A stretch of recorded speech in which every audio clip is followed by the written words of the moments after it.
thrown out of the Windsor estate, the police have arrested Andrew Mountbatten Windsor. It's an extraordinary revelation and development on this story involving the Epstein files and all the allegations that have been swirling around about Andrew over the many years, from Virginia Giuffre, now sadly deceased, and since then, and certainly what's been contained in the Epstein files as released in the last few weeks. But the police have arrived at Sandringham Estate this morning, where Andrew has made his new home. It's his 66th birthday today.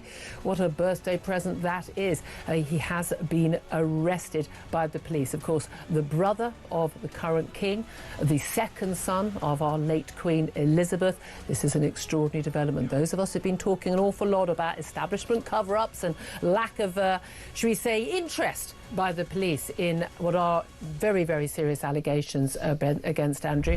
Perhaps pleased that that pressure has finally been put on the police, and they have done the job of actually looking into these issues seriously. Must bear in mind, of course, that the Prince has not been charged with any crime at this point, and he has always denied any wrongdoing in relation to any of the allegations about him. We'll give you more on that. We'll talk to you about that throughout the show, but I'm just being told that the arrest has been on suspicion of misconduct in public office. This, of course, relates to those Epstein file allegations and the documents that, if they are true, would suggest that he had, it is alleged, passed on basically what was confidential government information when he was the UK trade envoy for this country for 10 years to Jeffrey Epstein for Jeffrey Epstein's financial gain. It is, of course, the home of common sense and the home of the hard-working alarm clock. Brett's 3 minutes past 6. So much in the news today. Thank you for joining us. And as ever, if you want to be part of the debate, that's what this show's about. It's about your views of the news. That rhymed. 0344 419 1000 is the telephone number you need. You can always text us your thoughts. 87222. Damien G-Spot walks into Studio 1 with a cup of tea. Never on time, but he gets it done. Good man. Wherever you're listening over the UK, I don't know if you've just finished a night shift, you're up, you're trying to get the kids ready and sorted, you're trying to rush out the door, you're very welcome. Just make it talk and we will give you the opportunity to have your say. You're waking up to several stories. The main one for me today is the front page of the Daily Mail. This is about the Green Party. The Green Party that are gaining traction. And listen, one thing I've said always about this show, certainly this station, is we'll look at all sides. This is a national party, and some of what you've heard over the last few weeks and months, let's legalise heroin, they literally plan to hand illegal migrants a free house, a wage, and straight away NHS care. Whatever your political persuasion, right, if you sit here logically and go, I'm just about to go to work, or I've just done a night shift and I'm actually struggling, my bills are going up, food's expensive, kids are a liability, I should know, and I'm struggling. When you read that story and you go, right, so if you come here illegally, let's get that right, you will get a free house, a free wage and NHS care. Tell me how any part of that is fair. It isn't. It's unfair. 0344 419 1000. Text to 87222. This will surprise you. That was not an Elvis impression. That was a French impression. The French are failing to stop two-thirds of small boats. That's not even French. They're failing to stop two-thirds of small boats crossing the Channel, while Starmer this morning, quite rightly, has been told, stop giving them 500 million quid a year. More than 41,000 migrants have reached the UK by small boat in 2025. We've given 700 million quid. It's a complete travesty. Nobody seemingly knows how to stop the boats. Have they got the will to do it? And guess what? 17 degrees out there today. The boats will be coming back again. I've heard nothing. Whilst we've been talking about Epstein and we've been talking about Andrew, I've heard nothing about this government doing anything about one of the biggest problems we have, which is stopping the damn boats. The first two stories today are stories that matter to you, don't they? Illegal migrants being treated better than you and people coming to this country illegally, and talking of which, this is just going to send me right over edge. Shamina Begum is plotting a return to Britain using people smugglers. Jesus. We speak to filmmaker Andrew Jury later, who has interviewed her 6 times and says he's received several messages from her camp. Is that from where she lives or people who represent her? Just thought I'd drop that in. Saying that she wants to return home. I don't mean to be rude at 6 minutes past 6. Sod off. You're not coming here. You shouldn't be allowed here. But judging by the government that we have, she'll probably be welcomed with open arms. On today's show, we'll also talk about Peter Mandelson, who had the front. God, he's got some front, this man, hasn't he? To say that I was only arrested and bailed by the police because of a baseless claim that I was a flight risk and was off to the British Virgin Islands. Shut up. OK, nobody is interested in your opinion. You are in trouble because of the way that you've behaved in one of the highest jobs in the land, Peter Mandelson. And as if that's not enough, ladies and gentlemen, just to kick your Wednesday off, Education Secretary Bridget Phillipson, who always looks to me like she's got vinegar under each nostril, she suggests that boys in primary school should be allowed to wear dresses. Have a listen, have a watch. In allowing children just to consider who they are, to behave in ways that might not be aligned with their sex or their gender. Mm-hmm. So if a boy wants to wear dresses, we should just, if we allow that to work, children will experiment at different points. They will consider who they are. That just taking a watchful approach. At primary school. At primary school. We're sexualising young girls and now we're saying to boys you can wear a dress. And before you all jump up and down, that's fine. But it isn't fine, is it? Why don't we concentrate on teaching kids stuff? 0344 499 1000. Got a great show for you today. On the show this morning, Sir Jacob Rees-Mogg, the rape gang's whistleblower, Maggie Oliver. Great to have her on. Isabel Oakeshott back.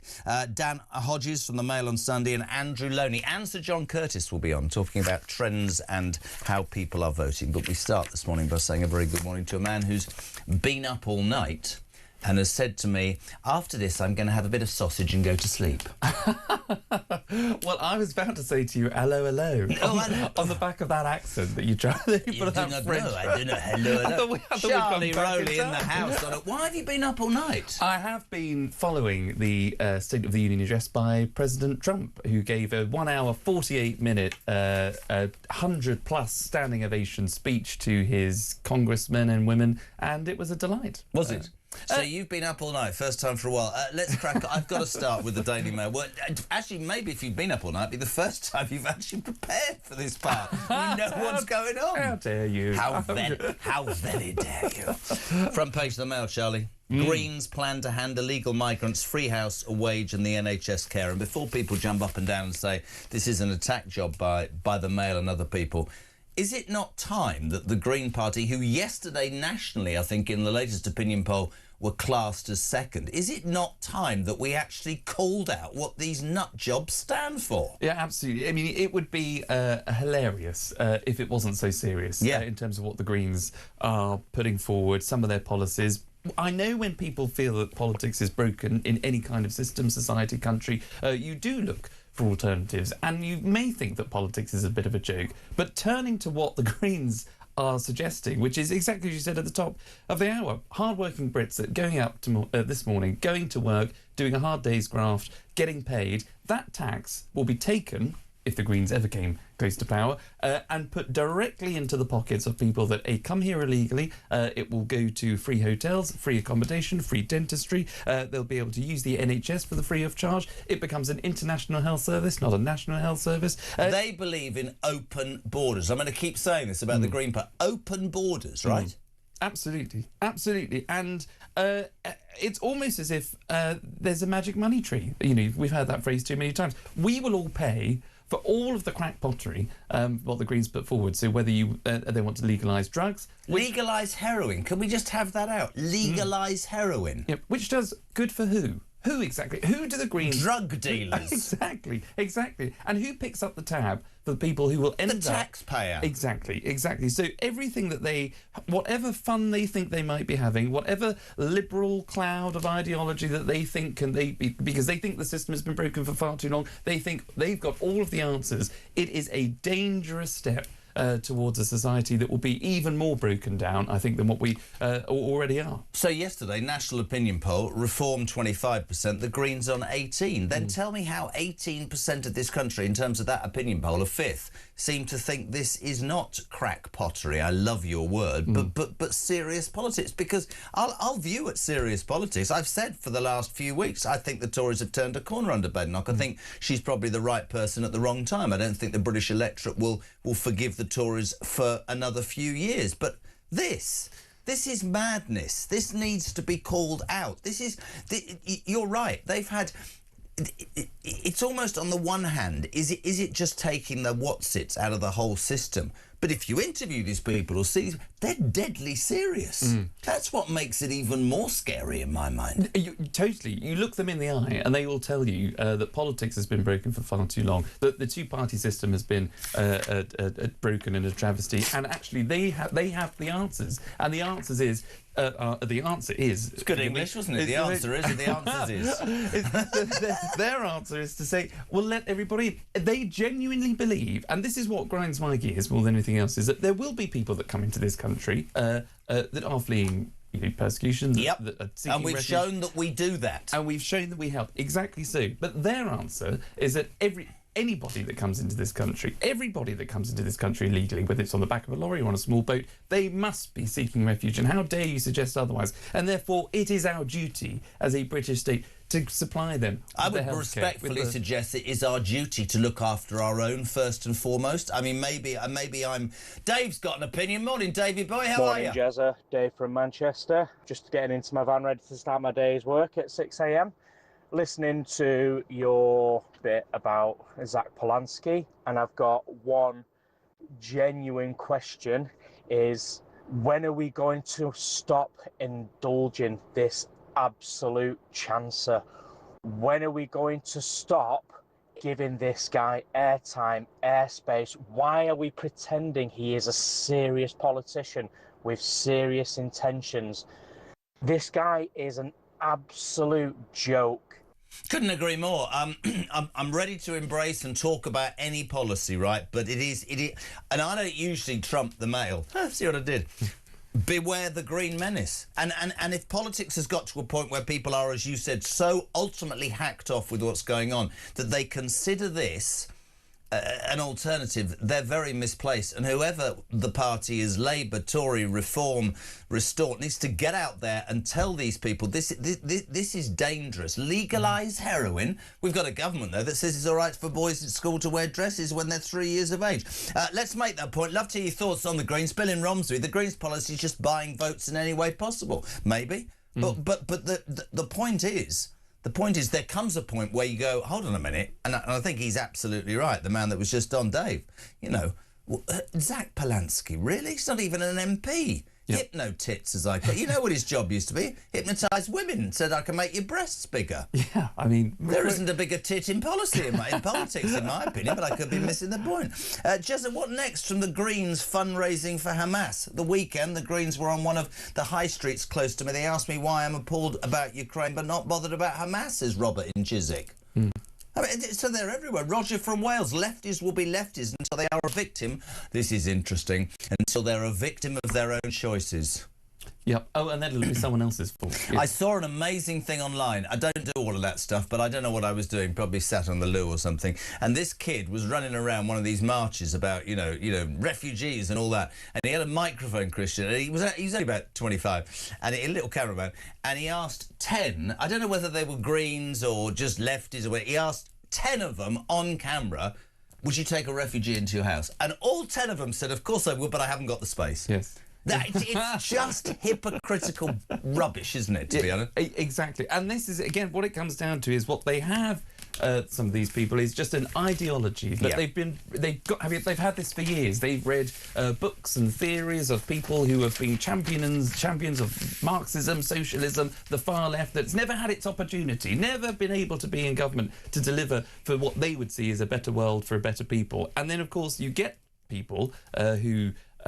like Zach Polanski, who has been able to command a certain narrative. And he has. Let's give him credit on that. And can I just say, right, so Christina says, Jez, the BBC and others are falling over themselves and giving the Mad Green Party airtime. Of course they are. That's the establishment. But let's make it fair. I've said it before, I say it again. Phone me, call me, text me, message me. Are you a supporter of the Greens? What is it about the Green Party that makes you feel that that is a genuine alternative to what we've got? I would imagine a lot of the Green supporters at this moment will be disaffected Labour voters massively, right? Yeah, totally. And look, if you are someone that's on the left of politics, and particularly the far left, you would have gone through a period of time where you thought your savior might have been Jeremy Corbyn. That was back in I think 2015 for a bit. He said, he fought the 2015 general election and the 2017 against Theresa May. That obviously didn't come to pass. You might have thought, even before that, Ed Miliband back in 2010 was the guy for you, who may come back to haunt us. You never know, because he could. He's gone quiet. He's gone quiet, Miliband, doesn't he? Do you know what I mean?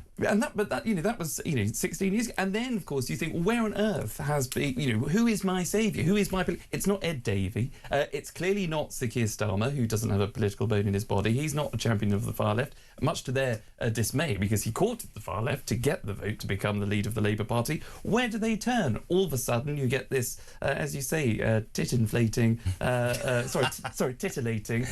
good. Speaker who is young, who seems energetic. We don't really need to listen to what he says. Well, I'll vote for him. I will say this. I understand the ideology amongst many people, but let's look at a man who I taught everything to. Right, this is a man who, when I first met him, couldn't even look down a camera, and he came to me and he said, Jez, how do I become an interviewer? This is Piers Morgan with Zach Polanski. Can a woman have a penis? Yes. It's going to take them a long time on the National Health Service to get rid of it, but that's another separate problem. All right. I think we'll leave it on a woman can have a penis. People can I think you're lacking nuance and complexity about a pretty complicated Not really. You conversation. couldn't have been clearer. I'm clear, because actually when you want to look at the science... You were crystal clear. Ask a simple question. But you're laughing at it, which I think demeans trans people. Absolutely ridiculous. What have you got against trans people? Why are you punching down? Why are you not saying nothing against the real trans problem people? in this I've already country? told you that I think trans people... You sound like you have a huge problem with trans people. No. It sounds to me like you don't understand what a woman is, which I think is a huge problem for someone leading a party in this country. A woman is a gender. Sorry? You said, what's a woman? No, a woman is a gender. Biological and gender female. is complicated. No. Gender is a spectrum. It's not complicated. A woman is a biological gender a spectrum? Is it that binary? Do you think people are born male and female?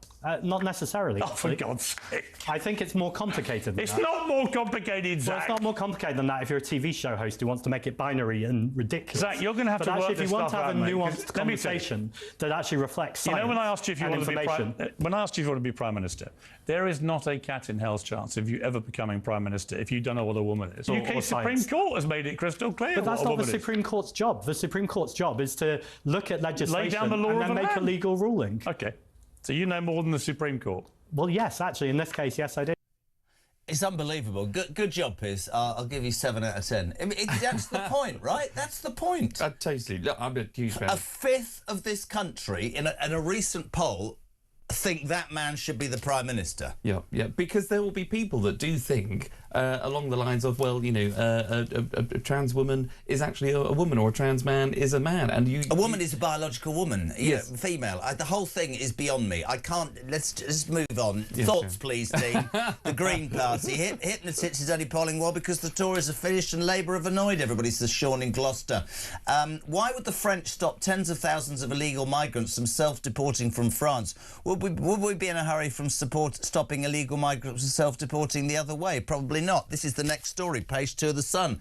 Don't pay France for boat's failure. Starmer, you man who doesn't have any sense. This is the story that, I mean, it's funny. They're failing to stop the French, two-thirds of small boats crossing the channel.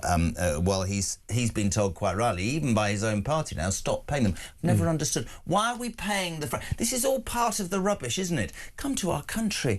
We're the place you should come. We care about you. Here's 700 million quid. You're not doing anything. You're having a baguette in your berry whilst all these people are getting on boats. We don't stop them. I don't understand. It's one of those subjects that just drives me insane because I don't believe there's a will. I'm sure there's a way. I don't believe there's a will.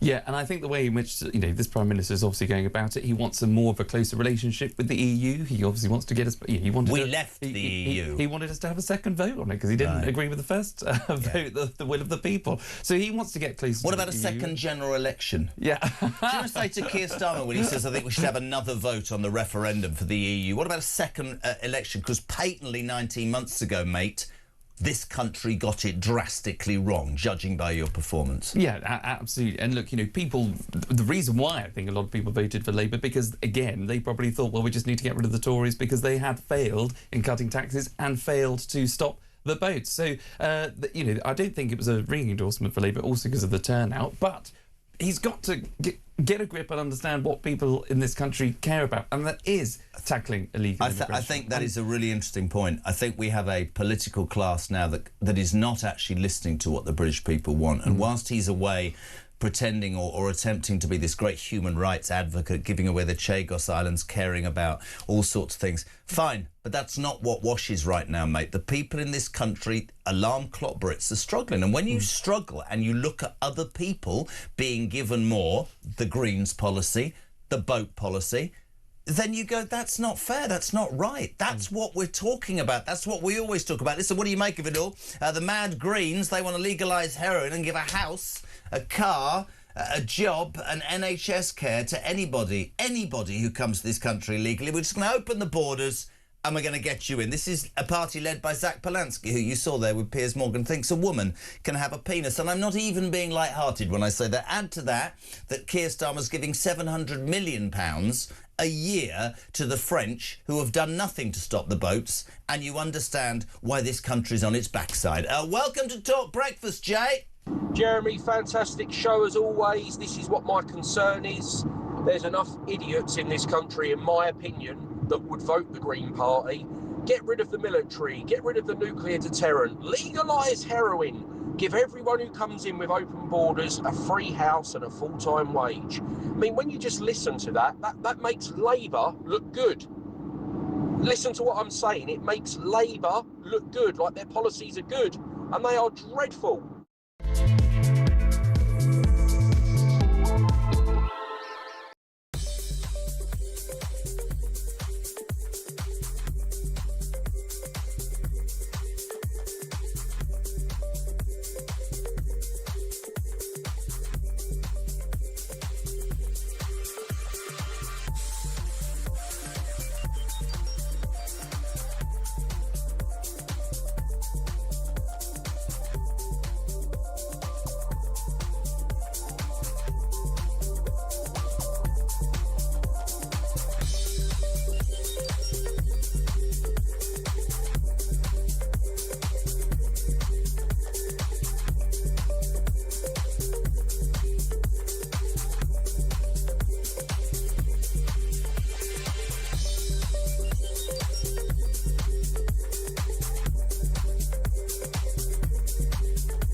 An act of Parliament that would take Andrew out of the line of succession, currently 8th in the line of succession after William and his children.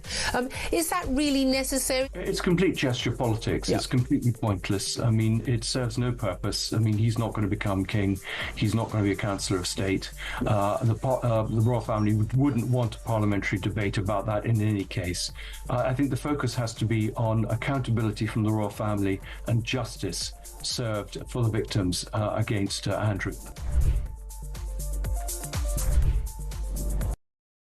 Across the UK, on DAB+, on YouTube, on your mobile, and on your side. This is Talk.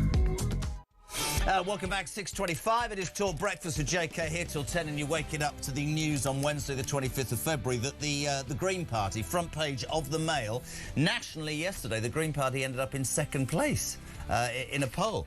Green plans to hand illegal migrants free house, a wage and NHS care, on top of the fact they'd like to legalise every drug, including heroin. That is absolutely true. You're also waking up to the news that the French, surprise, surprise, are failing to stop almost any boats coming over, and we're still giving them £700 million, I should say, a year for doing absolutely nothing. Good morning to Roy in Gloucester. Jez, I remember when the Green Party were a cosy little fringe group that hugged trees. They have now become an ideology-driven cult. All the other parties should stand together to fight against this bunch of loons and stop them getting anywhere near government.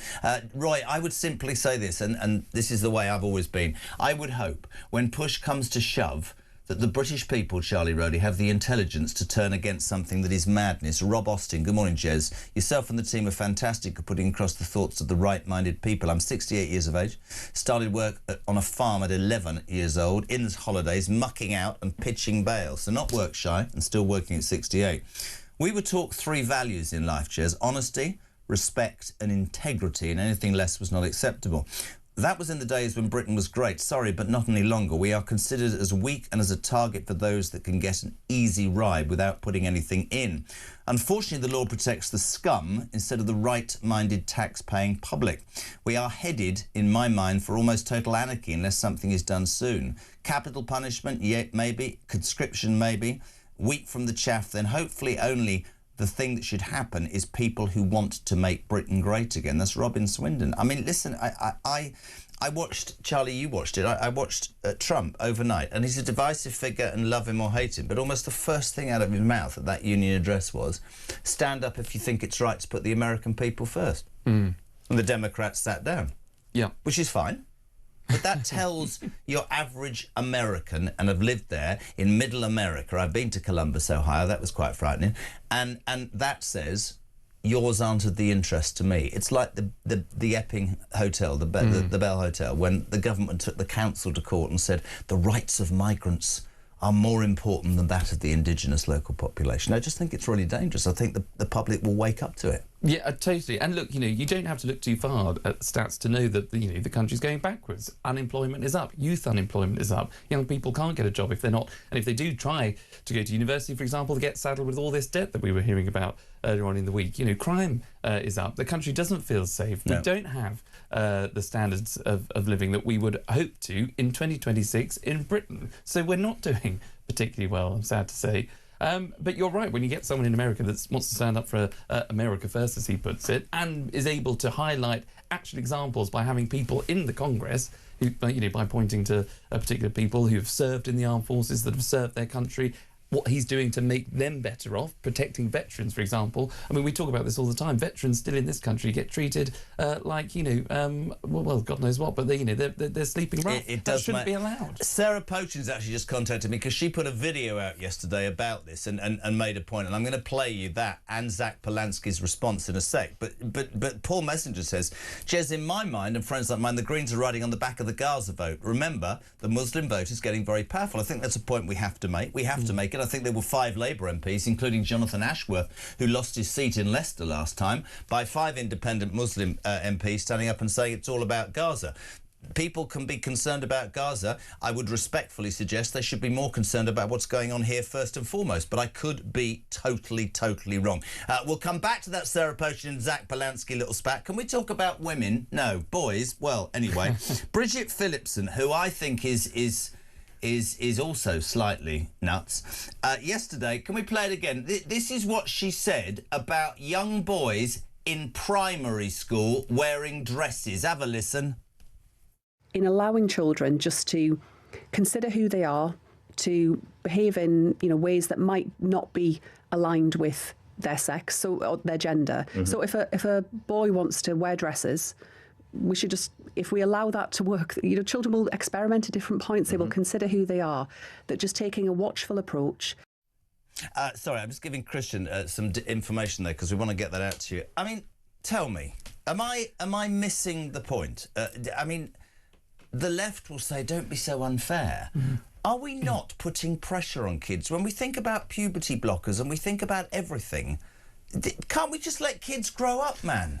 Well, you're absolutely right. And look, what Bridget Phillipson said twice in that clip that you just played is that we have to consider who they are. Well, I'll tell you who they are. They're children. They're kids. Teacher, leave those kids alone, if I can put it like that. Because this is what happens when you played that clip of Zach Polanski before with Piers Morgan. You've now seen the Education Secretary who have been captured by a vocal minority of people, but who have this idea of what progress is in their mind. Therefore, they impart those views onto senior politicians because you can't offend people and you've got to allow kids to. The reality is, I don't care what kids do at home. I believe that should be something for their parents. I love creativity. I love creative people. I think if you see something on the telly and you want to impersonate it for 5 minutes and you let off steam, if you're a boy or a girl, whatever it is, You do that. But what you cannot do, I don't think, and in someone who is in position of authority or power, which is a teacher or the education secretary, is to say it's okay to allow a 4-year-old child to come to school with that creativity, because you then lose the boundaries. You have to have boundaries for kids in order for them to then decide actually who they are when they get older. If you put it on a plate for kids for too long, if you back away and allow them to just do whatever, I agree, but that's when problems happen. I think what we're doing is we're entering the realms. I mean, somebody, I don't know whether it was Damien or it was Cam, somebody said something this morning in the office that was spot on. We hear these stories about schools, right? My daughter was telling me a story about how, you know, they were talking about gender and sex and, you know, stressed and all this. The girl's 8, my granddaughter Isla, right? 8, for Christ's sake. I think you should allow a kid to develop. I worry about what we're not hearing. I mean, I think what is going on in schools. If you jump up and down to a Bridget Phillips and they go, oh, what are you doing? You're saying that boys shouldn't wear dresses. No, what I'm saying, you stupid woman, I didn't even had a child, is allow the kids to develop. We're streeting and puberty blockers. Are you winding me up? 8-year-old kids from disadvantaged homes, not allowing the biological process that is in all of us, puberty, to happen. During puberty, those boys might want to wear dresses. They might. But it's almost like we're setting with what we've got parameters, and we're pushing on kids. Wear a dress. Use the same toilet.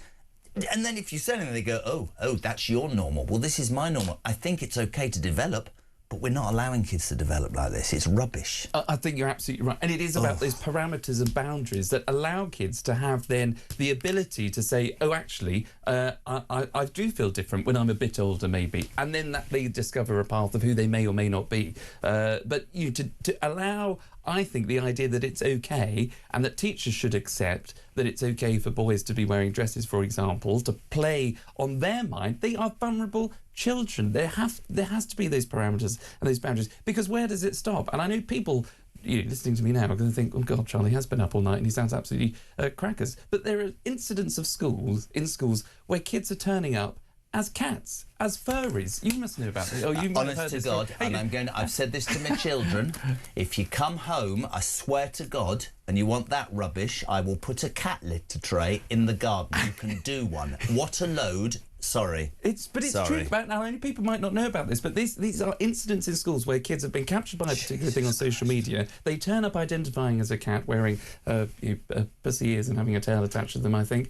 And or kitten ears, and then pussy was fine. But they are treated as if if kids take the mick, as you probably would question why your fellow pupil has turned up dressed as they are, you get into trouble. I've told the story before. Take it over. I call her number 3 because there's 6 of them.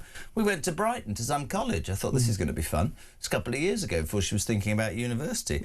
Brighton, interesting. And she said, now do me a favour and obviously don't speak. Keep your baseball cap on and your head down because the world's a strange place now. And we sat there waiting to go into this room. And the first bloke came past in a pink tutu on a skateboard, and I'm not even joking. Took a breath. And then came 2 girls with proper tails and ears.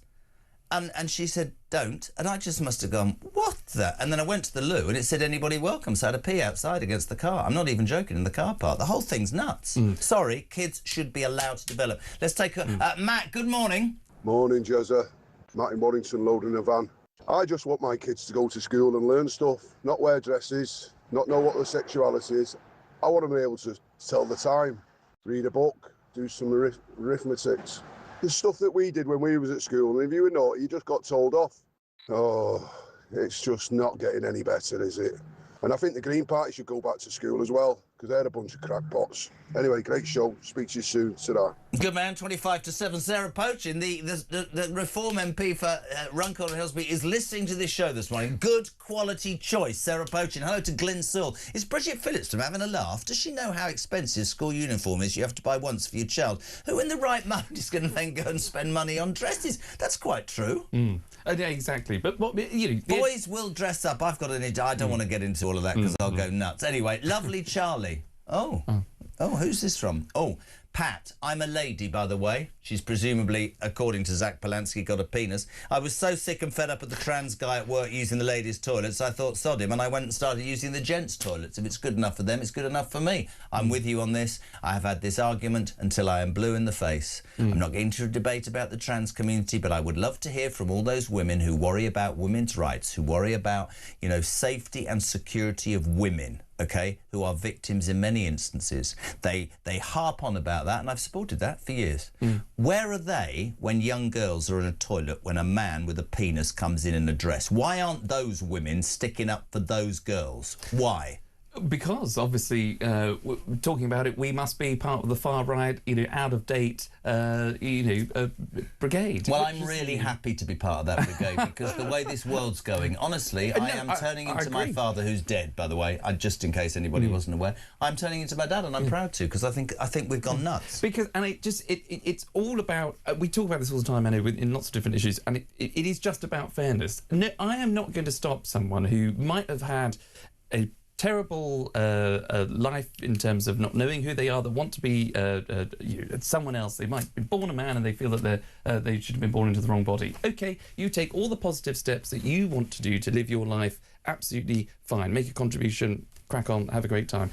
But do not then take that as a right to override the rights of everybody else. It is just a fact that if you are born as a man, then you are going to have more complications. That doesn't give you a right to enter women-only spaces. You can use the accessible toilet, which is used for people, obviously, with disabilities, but people that want to go and change their kids' nappies. You know, it is accessible for a reason, for everybody that needs to use an accessible toilet. You don't need to start shouting from the rooftops, I am this, therefore I demand this, and I am entitled to ABC, XYZ, 1, 2, 3. That is not how it works. It's about tolerance of people and understanding people's, but it's about the fairness and not overriding one person's rights over and above women. We're very passionate this morning. I'm going to set you a little challenge before I go to the break. By the way, good morning to Louise. It says, you say the British people, Jez, but sadly too many people who have the vote are not British and do not hold our values. Matt in Shrewsbury. Is it Shrewsbury or Shrewsbury? These polls are just not representative of what people want. Who's voting in these polls? Not me, not anyone I know, not your working class man or woman busy running a household with 3 kids and a 55-hour-a-week job. But I tell you now, a large chunk of those voting in these polls will be the entitled, unemployed university kids who spend their entire sad lives in front of screens. Brilliant. Jez and the lovely Charlie. What's going on here? Zach Polanski can say anything stupid. All he's doing is trying to get airtime for himself and his party, but he knows he will never have to follow through. It's a publicity stunt. Morning, Charlie and Jezza. Oh, all right, so now it's your show. Zach Polanski is dangerous until he offers free puppies. I will never vote for them unless he offers free breakfast clubs. That's from Dave in Con. You know, you talked about using the disabled child changing areas. The boys know this story. I've got to ask you this. So years ago on the Jeremy Carr show, we did a test of 10. It was in Manchester, actually. 10, I'm going to say, cafes or areas that you could buy coffee or one a service station, one a cafe, one a school, whatever. And we went and we tested the baby changing units, and how many out of 10 had cocaine on them? 10. Absolutely spot on. I'm going to say, yeah. How do you know that? Well, no, I just assumed it was going to be the most extreme answer. Charlie really knows all about cocaine and has been up all night. This is the Talk Breakfast Show. We're back in 3.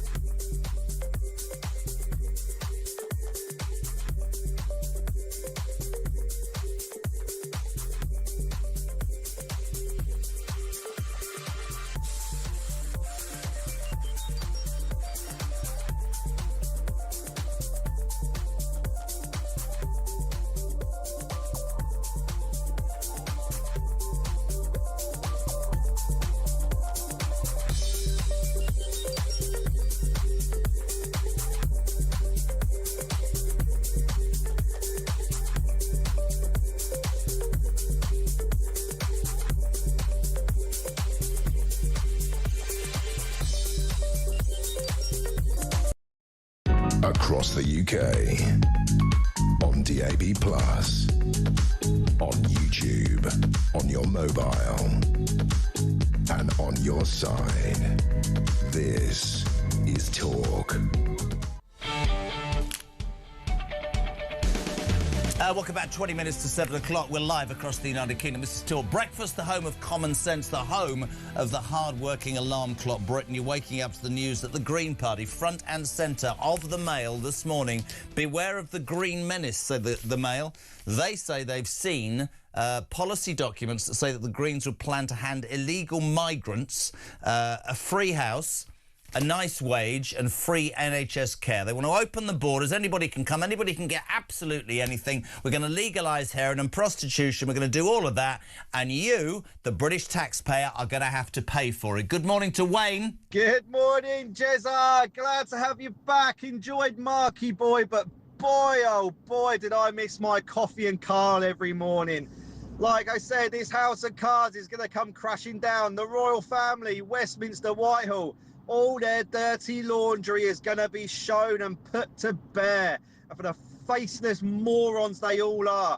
From the Brexit, from the expenses scandal, to Labour trying to pronounce their white and ministers being sacked left, right and centre for lying, fraud and tax evasion. Brilliant. I just think, to be honest, he's absolutely spot on, Wayne, isn't he? Totally. I think everybody should wake up to coffee and Carl in the morning. There we go. Shall we cross to America? 3, 2, 1, let's go to LA, to California, to the main lady herself. Kinsey Schofield, good morning.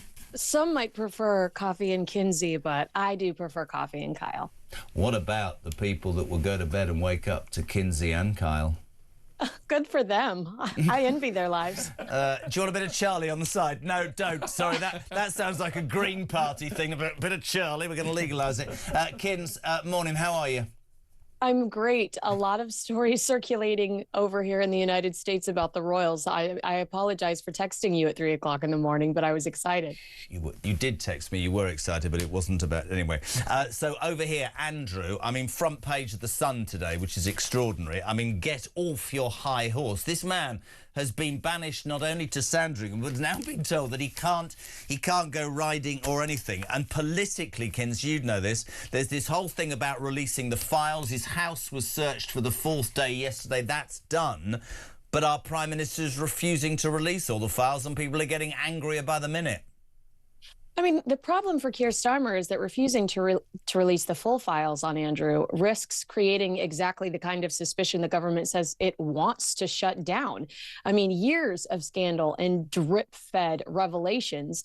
The public, they're sick of it. They're not in the mood for partial answers or carefully worded summaries anymore. People want the full picture, because at this point, holding documents back, it doesn't calm the story. It keeps it alive. And the longer those papers stay locked away, the more people assume there must be something in them worth hiding. I'm so with you. And in fact, I mean, a couple of weeks ago when this whole files thing was talked about, and he stood up and he said, oh, you know, we're going to decide which ones. Even his own MPs went, we're beyond the pale. We'll talk about America in a minute, but what's happening here, Kins, undoubtedly, is the British people are going, we don't have much trust in almost any part of the establishment right now, whether it's the government or the royal family or our public institutions, and they will demand transparency, including the latest thing, of course, is the removal of Andrew from the line of succession. Have a listen to this. This is Keir Starmer yesterday on that subject. Well, it's important that we let the police investigation run its course, but I can tell you the government is looking at options in relation to succession. I think it's important that we do that with all options on the table. Doesn't make any sense to me, Kins. The guy's got no titles, he's got no life, he's not allowed to be seen. I just do it overnight. I don't understand. I mean, somebody said to me, he's still 8th in line to the throne. That's never going to happen. Get rid. The second I read about the 26-year-old Russian girl in the DOJ dump, that's when I would have been like, we need to get this guy, as you know, I understand that they need to investigate him properly. I understand that Keir Starmer has to say things like that, but the reality is it's guilt by association in the court of public opinion. This guy is a creep, and no one wants to even imagine the nightmare of him representing your country in any way, shape, or form going forward. Did you see that? You know the whole trade envoy job. I might have said this to you yesterday. It's my age, but the whole trade envoy job that's resulted in people saying you've used it to help your friend Epstein and to basically furnish yourself. he was suggested by none other than Peter Mandelson. I mean, they're all up to it. Like, this whole sort of crock of lying and whatever. I heard a story the other day, maybe it was yesterday in the papers. Everybody's always talked about his arrogant attitude, Kins. Apparently he would bellow at people when he was trying to get women into Buckingham Palace. There was a story overnight that one poor guy who was, you know, close protection security. This woman just turned up in a very small dress saying, "I'm here to see Andrew." Truthfully, and the guy, "Well, you've got no security," and he got on the phone, "You send her up to my room." I mean, it is extraordinary, and does still further beg the questions we've said for days now. How much was known? That's the problem over here, mate. They think they knew a lot more than they're letting on.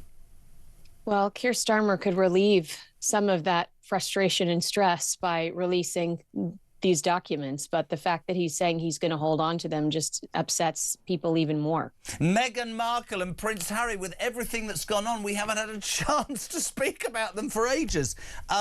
An announcement yesterday. Go on, try and sell it to me, Kins. This is brilliant. No. Oh, I don't know if I could even try to sell it to you, but Prince Harry and Meghan have announced a surprise humanitarian trip to Jordan, where they're going to spend 2 days meeting with aid groups and health workers focused on communities affected by war and displacement.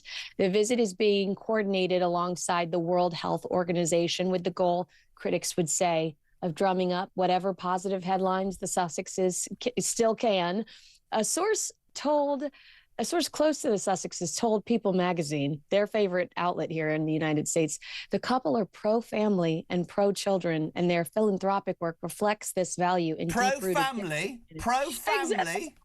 Describing Harry and Meghan as pro-family, that feels strangely ironic when they've actively destroyed at least true. Pro-family in theory, in practice, results may vary. Just honestly, the only thing I could think about Harry and Meghan, I loathe it, is they must be delighted that they're not front and centre. And you sort of, I don't know. I mean, there was another story overnight going back to it was royals again. Sarah Ferguson was apparently trying to break into Hollywood weeks before Andrew's arrested for trafficking girls and allegedly selling secrets. What was she going to appear as in? She was pitching her regal bodice ripper, Her Heart for a Compass, as Bridgerton meets The Crown for a TV or film project. And sources say that she had the book rewritten, repitched, and was actively really leaning on industry contacts. And this is all as the DOJ documents start to dump. And she's devastated because she thinks she is this close to getting this show made. I mean, in Hollywood, you can rewrite the script. Unfortunately for the Yorks, you cannot rewrite the headlines.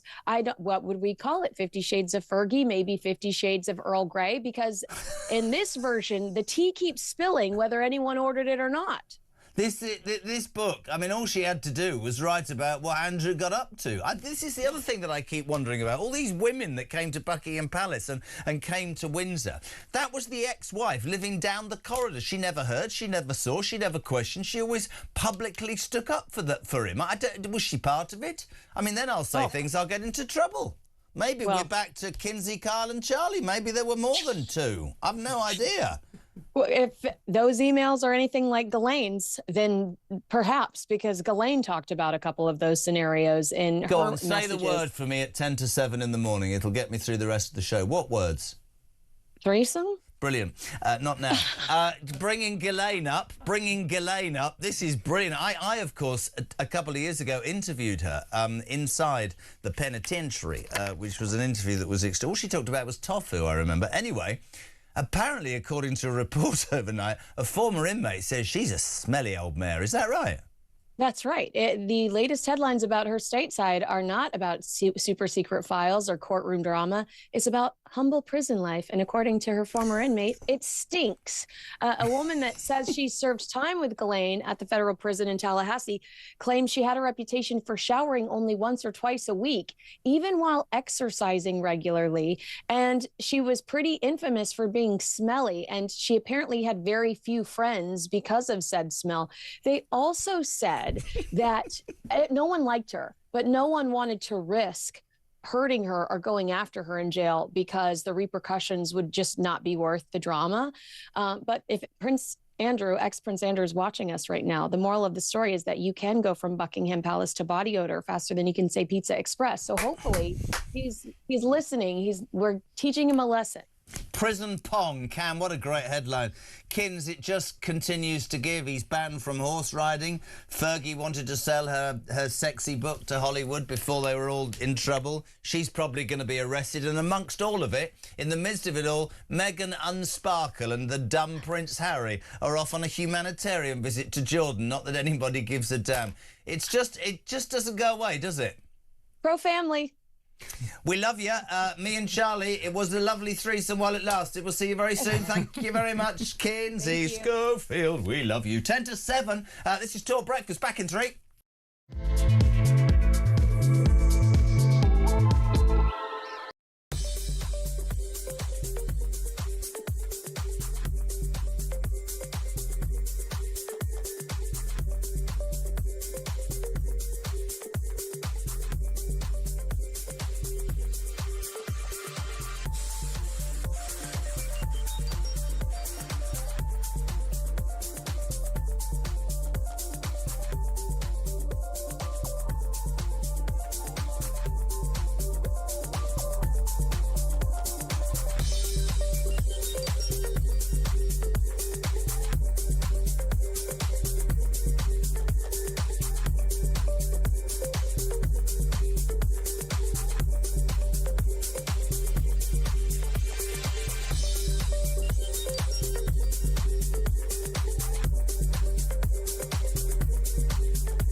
Across the UK, on DAB+, on YouTube, on your mobile, and on your side. This is Talk. Back 8 minutes to 7, you would talk the home of the alarm clock Brit. You're waking up to the news that the Green Party, the Nutters, front page of the Mail, they're going to plan to hand all illegal migrants a free house, a free wage and NHS care to the detriment of you, the taxpayer. Morning, Dan. Morning, Jeremy. It's Dan from Kent. We may be mocking the Green Party's mad policies, but I think they're very, very dangerously clever. They're targeting a certain demographic. Couple that with this generation at universities pro-Gaza, pro-Palestine, and I think they'll target a lot of Labour seats in the next election and probably win them. The Muslim vote will be very important in the next election. They'll use the Green Party as a springboard into becoming a party for themselves. We're in a dangerous time in politics at the moment. Great show.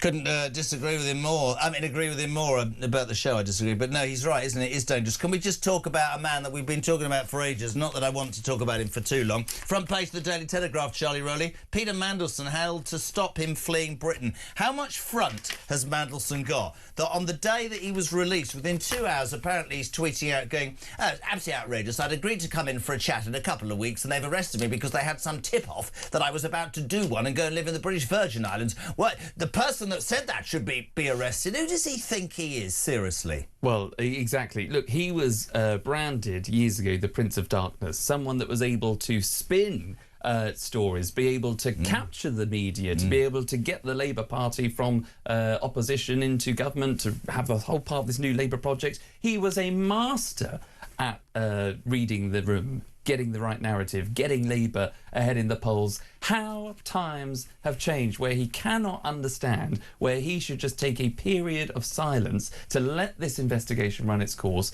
without aggravating more people and the public who are just turning against him. The police can come and talk to you whenever they like. It's interesting to me that the two people that have been front and centre of this whole Epstein saga, Andrew and Mandelson, both seem incapable of understanding there's no way out of this. The game's up. You've been found out. Don't bitch about not horse riding. Don't bitch about being arrested. You are a normal couple of people who are about to face the wrath of the police, the justice system and the United Kingdom. Your thoughts on that are always welcome. Gordon Brown's come out kicking today, front page of the Mirror. Gordon Brown, why we must stop reform. Now, to me, that says two things. One, they are genuinely worried about reform, but again, maybe I'm being unfair to Gordon Brown.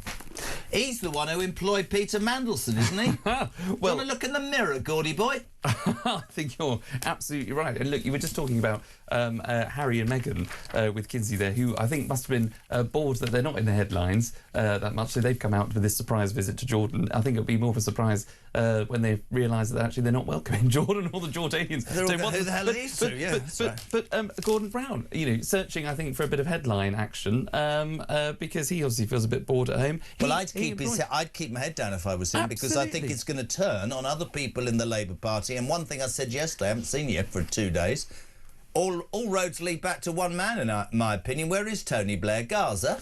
Well, he, at some point, I would have to, I'm sure, come out and give an account as to why he employed Peter Mandelson 3 times.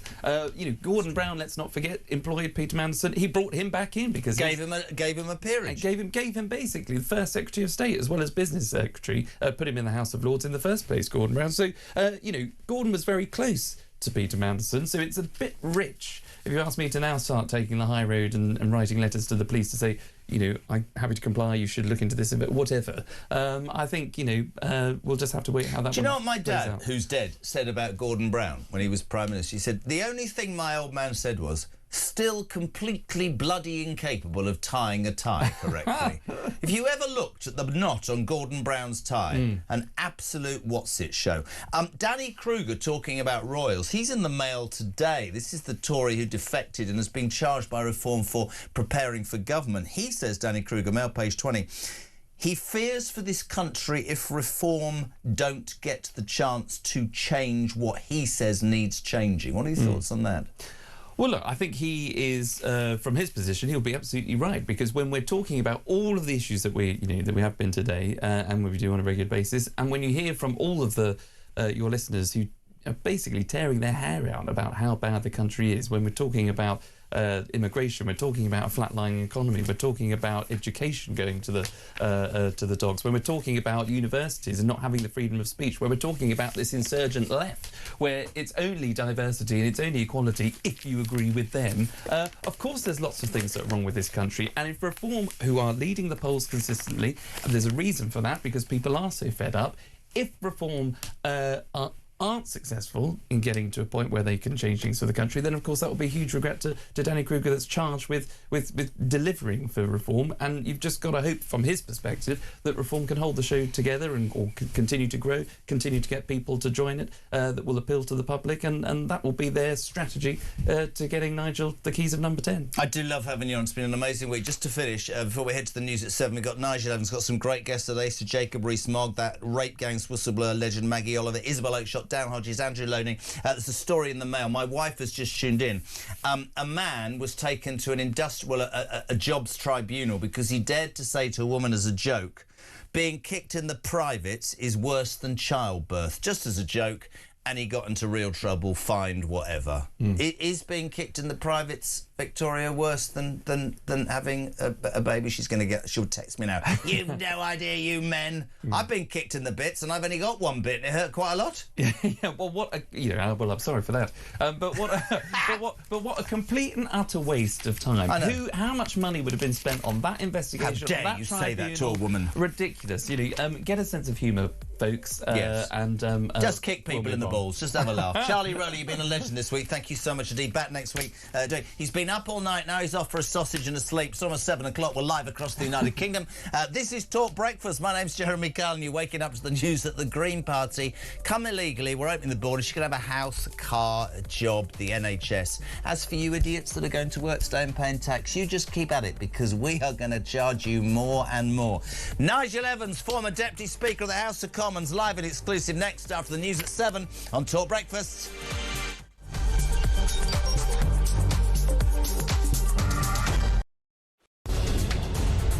Labour MPs. They say, listen, Keir, your position is untenable. This is all about appointing that rat, Peter Mandelson. We've now had another resignation from number 10. The plot is thickening, the noose is tightening. His failings are internal. He's useless, incompetent, has no political judgment.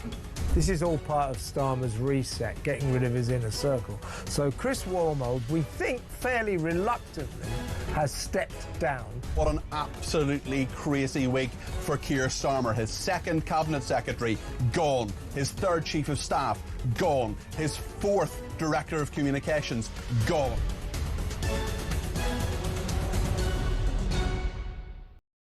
Across the UK, on DAB+, on YouTube, on your mobile, and on your side.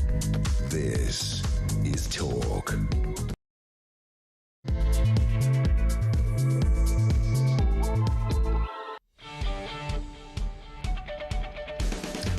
Welcome back. Just gone 7 o'clock. We're live across the United Kingdom. You would Talk, of course, the home of common sense and the home of the alarm clock Brit, the hard-working man and woman that put it in, pay their tax and watch this country fall on its arse on a daily basis. Please, as ever, get involved. We'd love your input via phone or via WhatsApp message 0344 499 1000. Text to 87222. We'll do them throughout the show. You're waking up to some shocking news. Well, not really shocking. Well, it is shocking unless you're a Green supporter. In front of the Mail this morning, the Green Party, they plan to hand illegal migrants a free house, a free wage and free NHS care. We're going to open all the borders, I say we, them, and they're going to legalise heroin. I think it's about time we called these nutters out for what they are. I genuinely do. Yesterday, an opinion poll had the Green Party in second place. Yes, there are disaffected Labour supporters and people have lost trust in the Tories, but genuinely just look at that. Look at where we're at as a country. Donald Trump, love him or loathe him, stood up in the Union address overnight and said to the packed room, stand up if you think we should put America first. The Democrats didn't stand up. What does that tell you? We have to be thinking about what's going on in this country, unless I'm missing the point. They want to open the borders. Let's talk about the boat crisis. 2/3 of small boats aren't stopped by the French. 41,000 boats have come over in 2025. 45,000 people have come over in small boats. We're paying the French £700 million a year still, and we are afraid to tell the truth, which is that nothing works. People are coming in and getting more than the indigenous population. And for those people who go, oh, that's outrageous, no, it's not. We've always been a really decent and nice place that says, come here if you're suffering persecution. But now, the Greens, Labour, almost every political party saying, just come in, and what we'll do is we'll treat you better out of some misplaced guilt or some mad ideology to the people who have been here and have done their job. Would love to know what you make of that. 0344 499 1000. And breaking news in the last 3 minutes. This is good news, and you might think I'm cynical. The average energy bill, the average annual energy bill, I'm delighted to tell you, will fall by 7% in April. Ofgem has just announced that. Well done to Christian, who said that's fantastic. But is it slightly cynical to say that the bills are going down when people turn the heat off because it's getting warmer? Maybe we are doing this show and becoming more cynical by the minute. Morning, Sean. Morning, Jeremy. Sean from Grimsby. This Green Party, mate, all of them, the leaders, the supporters, every single one of them needs locked up. Quickly. Very quickly. You know, free houses for immigrants, free cash for immigrants, fast-track queues for immigrants, free porn, free prostitutes, you know, free drugs. I question why any bloke wants to make date rape drugs legal. You know, these people are not green. There's nothing green about them. These people are anarchists, mate. And if they get in power, the country will destroy itself. I can't keep a straight face because Kristen's just sent me a photograph of Stephen Hawking. I'll keep honestly, I can't on it. Was that in the Epstein? Unbelievable. It was in the Epstein. Ridiculous. 0344 499 1000. Anything you want to talk about this morning, including the news that Bridget Phillipson, the Education Secretary, yesterday suggested that boys should be allowed to wear dresses to primary schools. Have we got that clip? This is barking mad as well. This is the government, not the Greens. Have a watch. In allowing children just to consider who they are, to behave in ways that might not be aligned with their sex or their gender. Mm-hmm. So if a boy wants to wear dresses, we should just, if we allow that to work, children will experiment at different points. They will consider who they are. That just taking a watchful approach. I'm past even speaking. I'm going to say a very good morning to the former Deputy Speaker of the House of Commons, a Conservative MP for Ribble Valley, the legend that is Nigel. First of all, where are you? Not here. I'm in Dubai, where all the rich Brits live now, as you know, Jeremy. So it won't be long before you're doing a show from the United Arab Emirates. Dubai's finished. Go to Russell Khamer. So can I just put to you, as the ex-Deputy Speaker of the House of Commons, when you do come back here, having spent your millions, you might find that heroin's legalised, prostitution's legalised, we've got open borders, hundreds of thousands of illegal migrants will be living in nice houses with cars, getting free NHS care and a wage, and 3-year-olds in most primary schools will have dresses on, Nigel Evans. What the hell's happened? I'm not coming back. It's a nightmare, absolute nightmare. You sometimes can't believe what you read in the newspapers, and to listen to a government minister like Bridget Phillipson, she's in charge of the education of our kids, and she thinks it's okay for kids to turn up, like boys turn up in girls' dresses to school. Is she absolutely bonkers? I remember when I went to Geneva School many decades ago, and in the first year, one kid turned up in shorts. My goodness me, was ridiculed. Yeah. Never mind a dress. I think the serious side of it, Nigel, and I think I don't want to sit here and say people should be this or they should be that. What concerns me is we have a government and an increasing society, you think of the puberty blockers, which turn my stomach, that are forcing an identity or forcing change on kids who should just be allowed to be kids. Yeah, and we will be picking up the NHS bill for these kids later on in their lives, as they go through all sorts of psychological trauma that could clearly be avoided if we only ensured that we didn't have ministers like Bridget Phillipson saying that it's okay to go to for boys to go to school wearing dresses. I mean, it is absolutely insane for that to happen. At that age, boys should be playing with Action Man, girls should be nurses, and allow them to grow up. But that's my thing about the puberty blockers. What you're saying is that you're allowing or not allowing the very development of a child through puberty, through whatever. There will be boys that play with girls' toys and girls that play with boys' toys, and that's right. Life. But what we're talking about is being foisted upon them, this ideology, foisted upon them, and that's the danger. You wouldn't allow these children to play on railway lines or play on the roads because that would be bonkers. You wouldn't sit there and see what happens. I mean, just don't do it. People, as they grow into adulthood, for that very, very small minority that really do have problems, then let them make their own decisions. But wait until they're adults, not when they're children. As you say, people will play with all sorts of things when they're kids, but not boys turn up in dresses, for goodness sake. That is bonkers. Couldn't agree more. Front page of the Mail. You were in politics, in Parliament for 30 years. I feel on the back of that opinion poll yesterday that had the Greens, led by Zach Polansky, as the second most popular party. I do think it's important to read this story repeatedly this morning. In front of the Mail, beware the Green menace. This is a party, Nigel, and I think we've got past the point of laughing at them. I mean, it's serious now.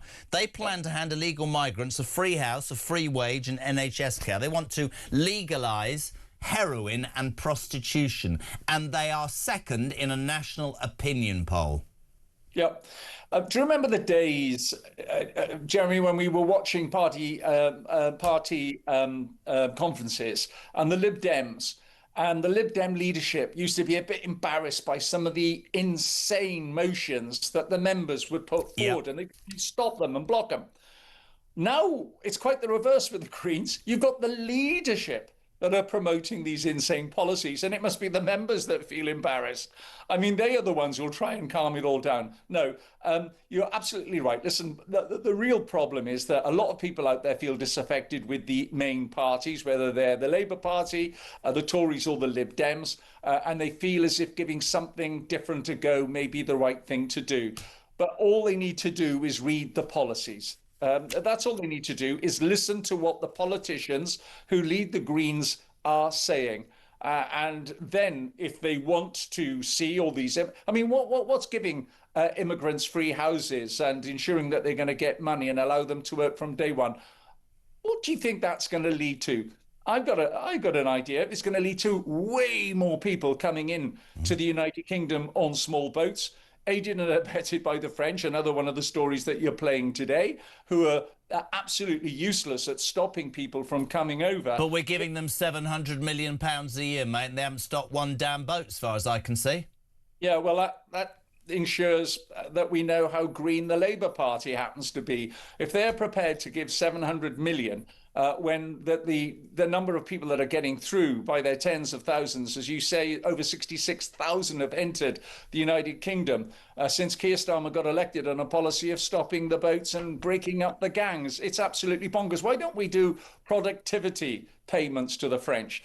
That every time they stop somebody, we give them some money, but every time people get through, we take money off.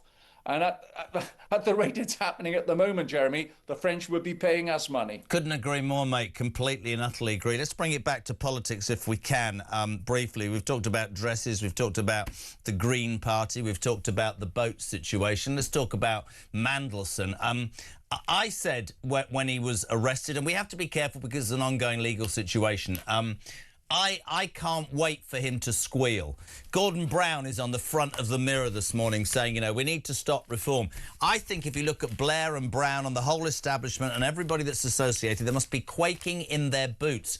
On being released on bail, the front of this man is to tell a source, and it ends up in the Times, it's disgusting that I got arrested. I'd agreed to go in and chat with the police. Somebody's out to get me. I think he is going to squeal like a pig when he is facing time behind bars, don't you? Yeah, well, I think the reality is most people, and I speak as somebody who was arrested, don't get the choice as to when that happens. There's very good reasons why the police arrest people, normally very early in the morning. At least he got a decent time when he was arrested. You don't say, oh, come on, then let's have a chat in a few weeks' time.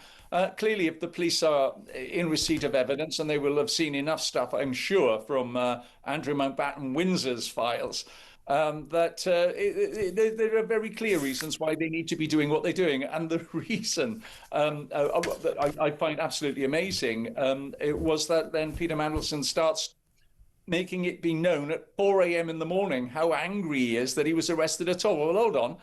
We arrested somebody whose brother is the king, and I don't think we've heard any squealing from him. I'd like to know about the anger he would genuinely or should feel about the victims of what his friend, the paedophile financier, put those girls through for years and years. Nothing about it. It's always about Mandelson. It's always about Andrew. They are both entitled and arrogant and do not see what's coming. And I think that just fuels the anger in this country about how parts of the establishment seem to get away with it. Genuinely. Yeah, I love the description of Peter Mandelson. He was referred to as the Lord of the Files.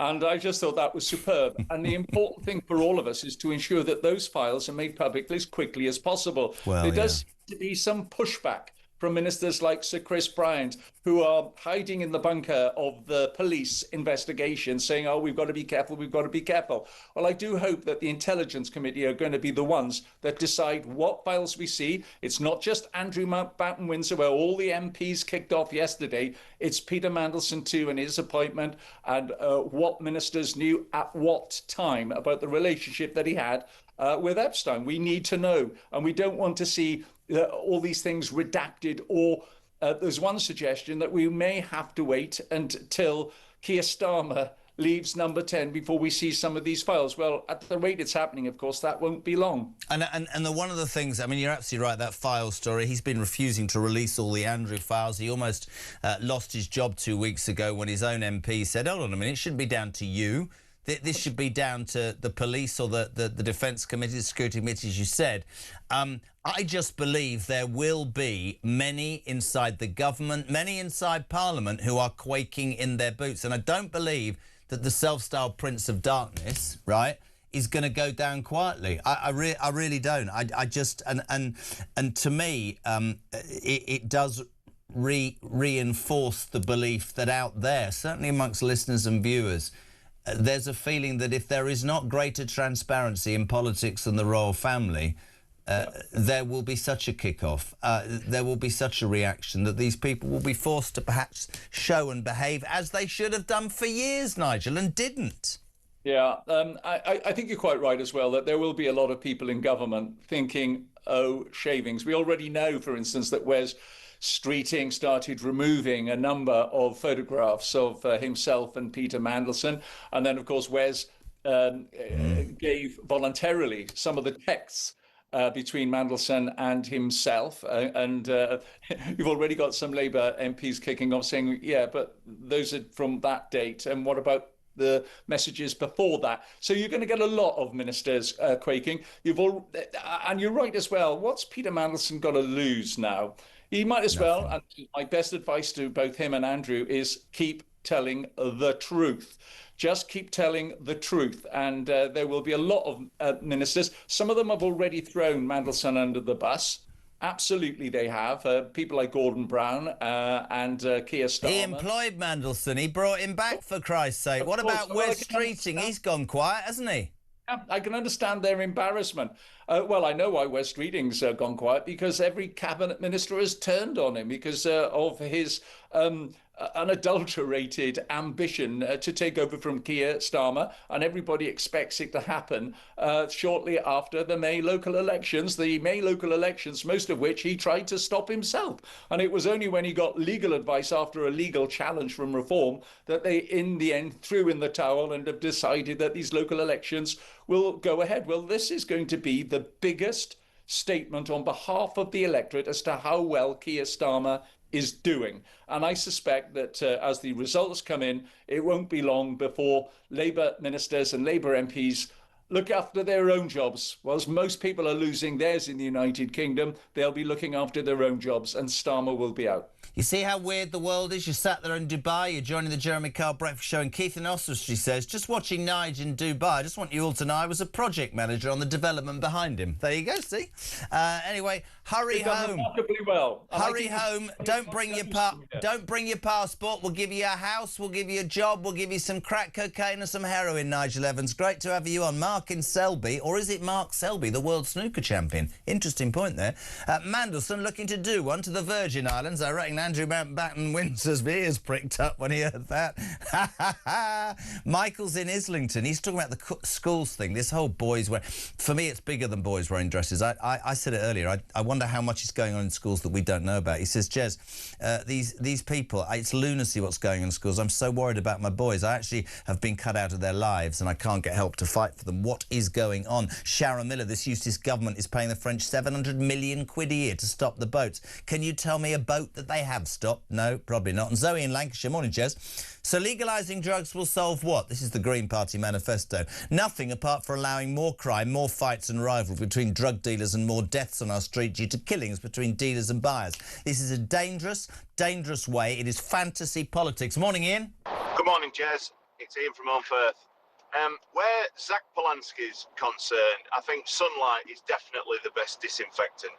I think instead of allowing him to continually preach to his echo chamber of nut jobs, he really does need to be put on as many interviews and news outlets and everything, so everybody can see what kind of crack pottery this guy is actually talking about, instead of him just being in an echo chamber of numpties.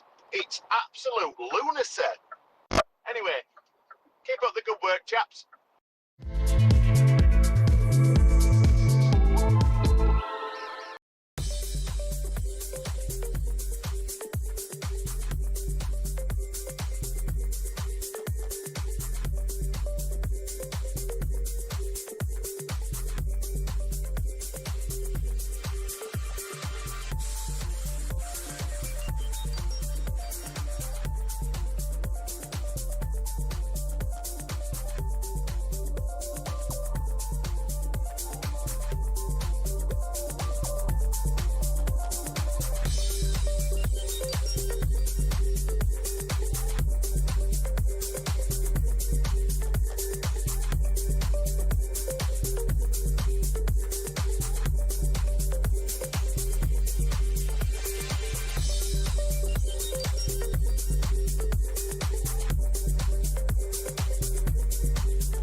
Across the UK.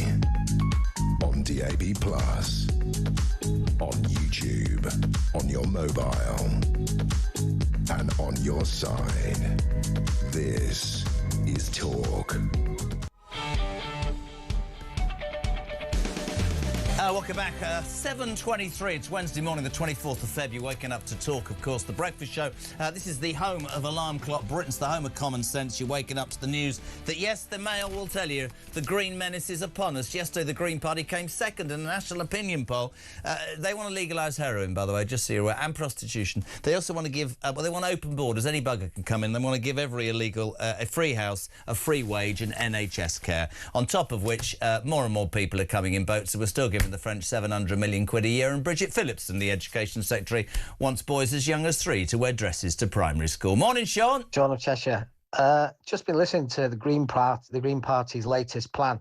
I'm sorry, but the only difference between the Green Party, Labour, Lib Dem and Tory plans are the fact that the Lib Dems, Labour and Tory don't want to publicly legalise drugs. Apart from that, it's exactly the same. That's exactly what's been implemented. So the only headline really with the Green Party is they want to legalise drugs. Love your thoughts on that. 0344 499 1000. I felt bereft the last few days. I've been without my main lady. A very good morning to Talk's international editor. Good morning. Now, Isabel Oakeshott, please don't take this the wrong way. Can I see the ring then? How do we do this? Well, you don't need to put your hand up. I've got a picture already because he sent it. It's amazing. There we go. Ringgate is officially over. Do I get any thanks for pushing him in that direction? That's what. Actually, I think you do get thanks, Jeremy. You do get thanks because I suspect that if it were not for you, this would have gone on right up until kind of the wedding day when he would have just done the wedding ring and he might have just got away with no other ring. So. Thank you, Jeremy. Don't be silly. Isabel, I've missed you. Honestly, mate, there's so much I want to crack on with straight away. Oh, don't get me started. Let's go with the Greens, then. Let's go with the Greens. Legalise heroin, open borders, and every migrant gets a house, a job, and free NHS care. It's madness, isn't it?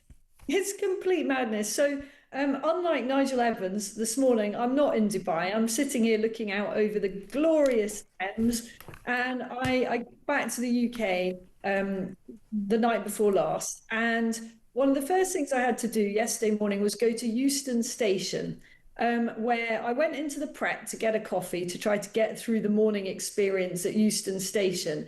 And you know who the first person I saw in Pret was? Zach Polanski. I was traumatized. I was like, this is bad enough being in Euston at 7 in the morning. It was like a soup kitchen in that Pret-a-Manger there with the baristas all yelling at people to stand in line like they were homeless people. And there was, in the middle of all this chaos, there was Jack Polanski. Now, I don't know where he was going, but I really hope that wherever he's going, it's not to try and push the Green candidate over the finishing line to get into the Houses of Parliament, because I fear that people who back the Greens simply don't understand who these party people are. They don't understand what the policies are. I mean, reform is coming across people on the doorstep in Gorton and Denton who say they haven't quite decided how to vote. It's between the Greens and Reform. I mean, like, it's like kind of, you couldn't get two more polar opposite parties. So how is it that the message hasn't got through that the Greens are not some kind of nice party that cares about trees? They are anarchists. But this is my point, and you know that when we're in the middle of a by-election, we have to be careful in terms of broadcasting. The reason I wanted to do this morning was nationally, Isabel. Yesterday, they came second in a national opinion poll behind Reform. And you're right, people can go, oh, the mad tree-hugging Greens. These people want open borders. They want to say to the indigenous population, sod you, we're going to give houses and every bit of care and everything to people who shouldn't even damn well be here. We're going to legalise heroin and create cartels and drug deaths and it's madness, and it needs to be called out. I've never supported the Mail more than this morning. Beware the Green menace.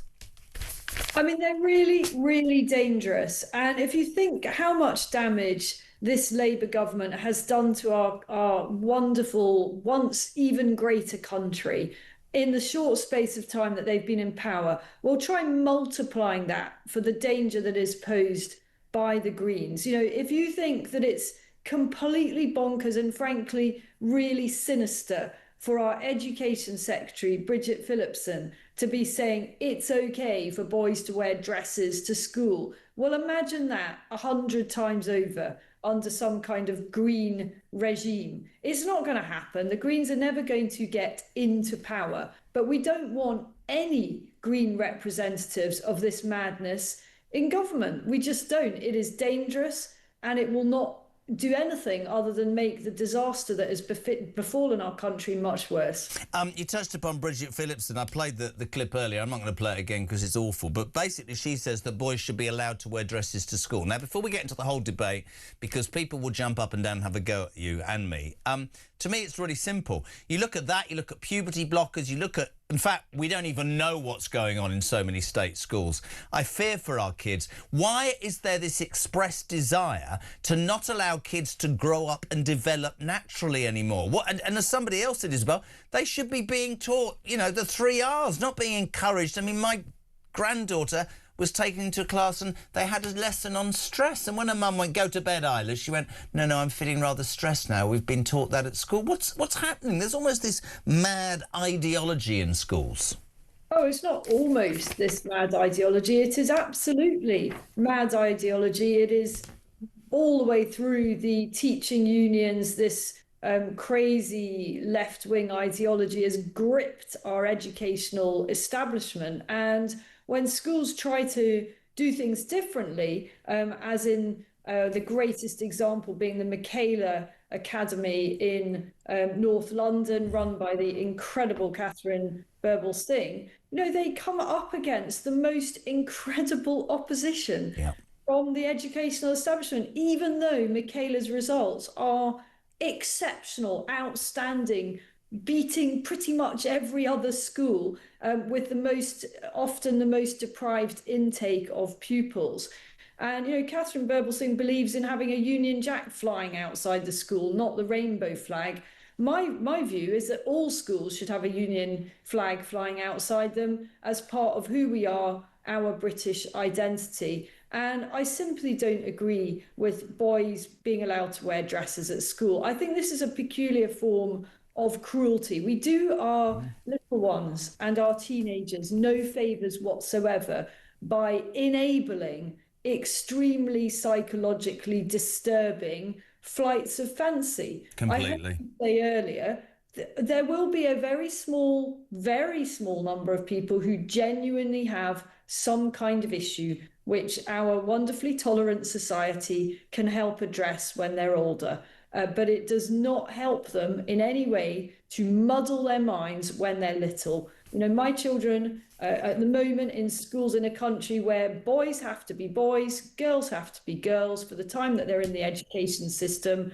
The pride flag is illegal. I'm very happy with that for my children because I don't think it does them any favours. They can explore all that stuff later if they really Rather want. than having it foisted upon them. We haven't got much time. I know you're busy. I want to talk to you about the charlatan that is Peter Mandelson. This story won't go away. So he gets arrested as you were flying back, I think, and then when he gets released, he's got the temerity to start, you know, quoting various solicitors to various journalists that the arrest was based on complete fiction. I was coming in for a chat. You've humiliated me. It's fundamentally wrong. I'm better than this. You're just doing this because you've had a tip-off. Isabel, you've been in and amongst the politics for a long, long time. Everybody, when I say this, looks at me like I'm mad. He is going to squeal like a pig. And when Gordon Brown's on the front of the mirror going, "Stop reform," he should be in the firing line. And in my humble opinion, all lines go back to Tony Blair. This isn't going away, is it?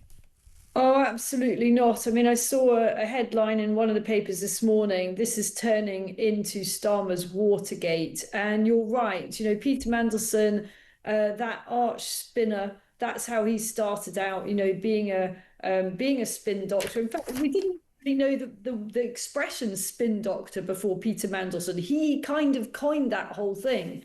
And he is not going to just take this lying down. He is going to, you know, he is out for revenge. I'm sure of it. And the only thing that's stopping him going further now is probably legal advice not to dig himself into any greater hole. But we've seen there, just by the way he reacted to that arrest, you know, for once, I'd say he's failing to advise himself properly, and actually just, you know, winding his neck in for a bit might not be such a bad idea. Just touch upon this very quickly. You did touch upon it, rather. Starmer's Watergate. He's still refusing to release all of Andrew's files. He nearly lost his jobs 2 weeks ago.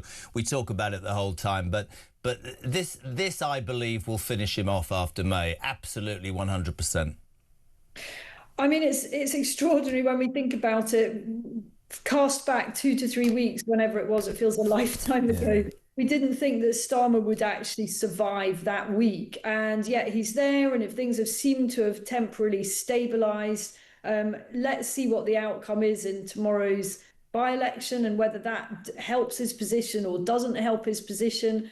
I don't think it's conceivable he can last beyond May, but maybe there is something so wrong with the Labour Party that they somehow can't see that this Prime Minister is doing such devastating damage to our country, and they may somehow stick with him. I missed you so much. Can I have you tomorrow as well, please? Are you around?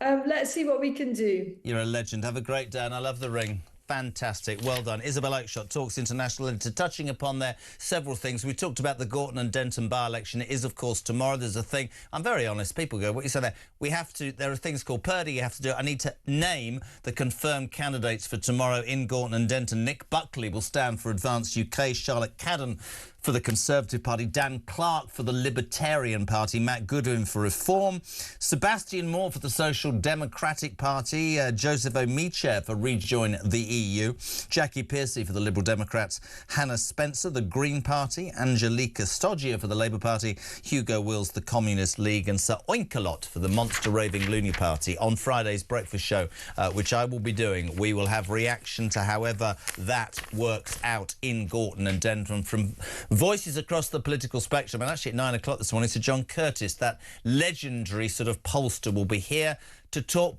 about that, and also nationally, that poll I told you about. The Greens are in second place. My God. Morning, Steve. Morning, Jeremy. This is Stephen Hartz. As you know, I work in the social housing sector, so on a day-to-day basis, I have contact with people whose lives have been destroyed and blighted by the evil of drugs. Heroin, crack, cocaine, all of these Class A drugs, speed. I see young people in their 30s and 40s with their teeth rotted out of their faces. Zach Piano Teeth is an evil little man. He needs to be exposed and ridiculed for the nutcase he is. Have a great day, buddy. See you soon.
Across the UK, on DAB+, on YouTube, on your mobile, and on your side. This is Talk. Welcome back to Talk Breakfast. My name is Jeremy Carr. We're here until 10. Ahead of 8 o'clock, by the way, the royal biographer Andrew Lowney, the man who wrote entitled The Rise and Fall of the House of York, will be on this show. This man has so much to say and has generated such interest across the political spectrum. Later in the show, Sir Jacob Rees-Mogg. Maggie Oliver, called the whistleblower, Maggie Oliver, the rape gang's whistleblower. Delighted to have her. And the Mail on Sunday's Dan Hodges. All of that on the JK Breakfast Show. But we say a very good morning. We're across stateside, I think Nevada, to Amy Tarkanian, good mate of mine, Republican strategist. Good morning, good evening. How are you? Good evening and good morning. When I woke up this morning and we came in, it's the State of the Union address, and of course we know that Donald Trump is a polarising person, but I just want to play a quick clip, it's only 30 seconds. This, to me, is exactly where we are in this country, and this is why the man won the White House. He basically just stood up and went, if you want to put America and American people first, please stand up. Have a listen, peeps. If you agree with this statement, then stand up and show your support. The first duty of the American government is to protect American citizens, not illegal aliens.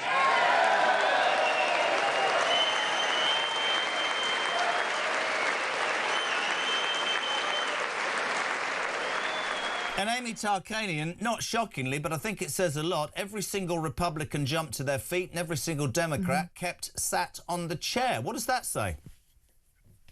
Well, it says that we definitely are still as divided as ever. And it's very sad and actually very disappointing that we have people in leadership positions that feel that this is acceptable behavior. You don't have to agree with the president's policies. You don't have to agree with everything that he has to share or his thought process or even his tone or temperament.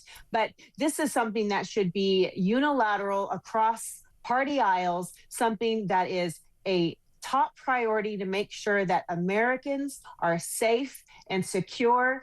And this was very blaring to actually watch take place. And they actually fell hook, line, and sinker because from what I understand, they're going to use these clips now for election season. And so these Democrats, by basically throwing these temper tantrums like immature children, it's going to come back and haunt them, and rightfully so. I mean, I think that's the point, and the reason that I say it about over here is we have a party on the rise here called the Green Party, who've literally announced, apart from legalising all drugs, who've announced overnight that they want to hand they want open borders and they want to handle every illegal migrant a house, a wage and free medical care. And my message, and I suspect many people's message, is hold on a second. So the indigenous population that pay taxes, you're 28th in the queue. That's exactly what Donald Trump is saying. And you make the point. You don't have to agree with him. You don't have to like him. Some of what he says and does is madness. But if you stand up and you say that, you've absolutely got your November election campaign in your hand, haven't you? Absolutely, and rightfully so, as I had stated prior.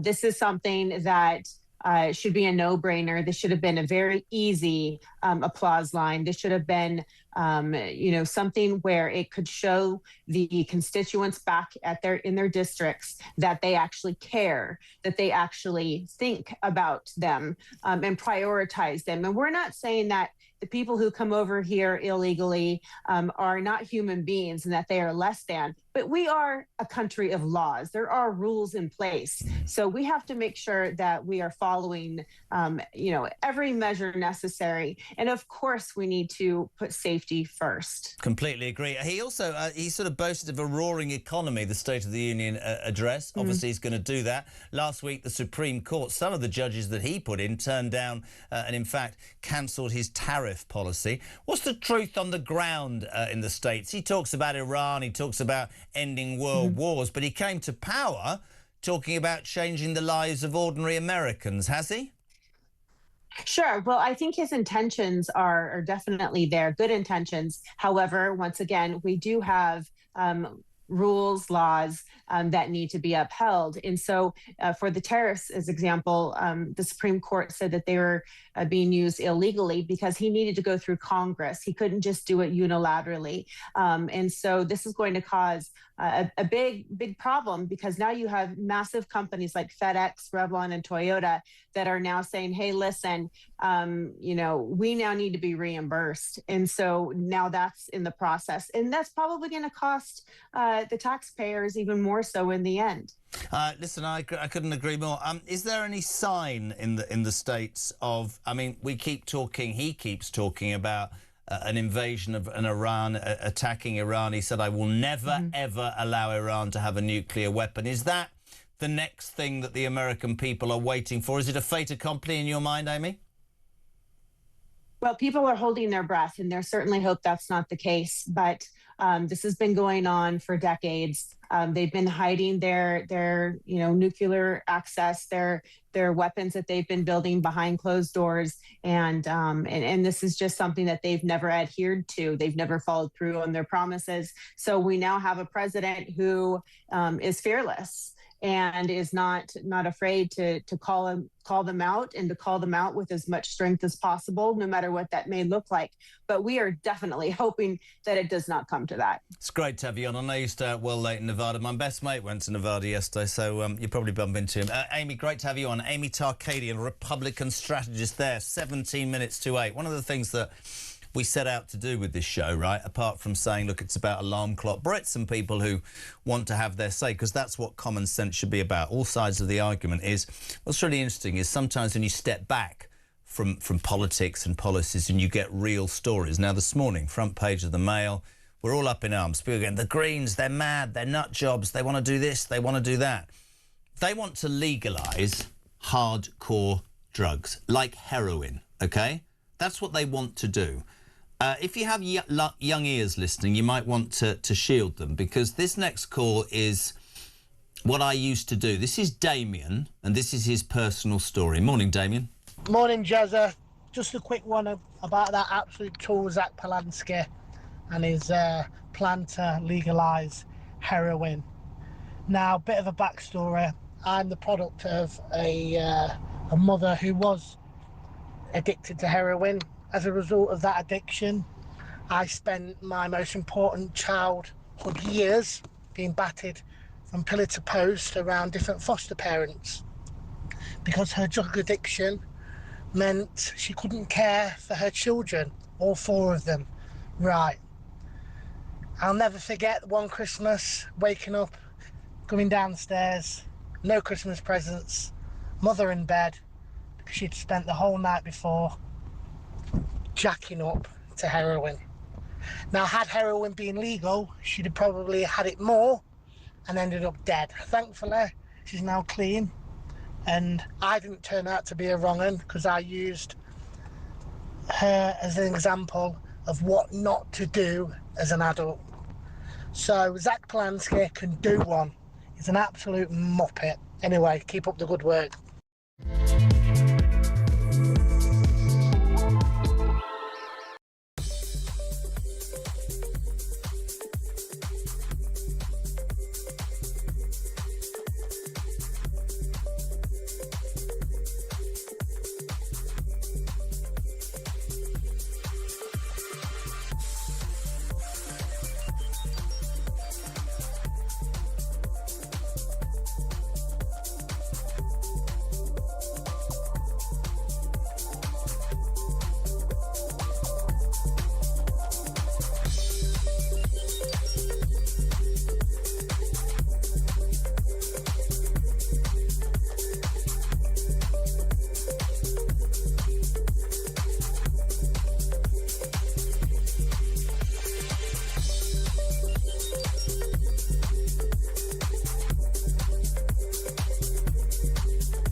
Across the UK, on DAB+, on YouTube, on your mobile, and on your side.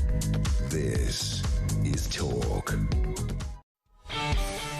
Welcome back. 30 minutes to 8 o'clock. We're live across the United Kingdom. Till breakfast is on, the home of common sense and the home of alarm clock Brits. You're waking up to the madness of the Greens.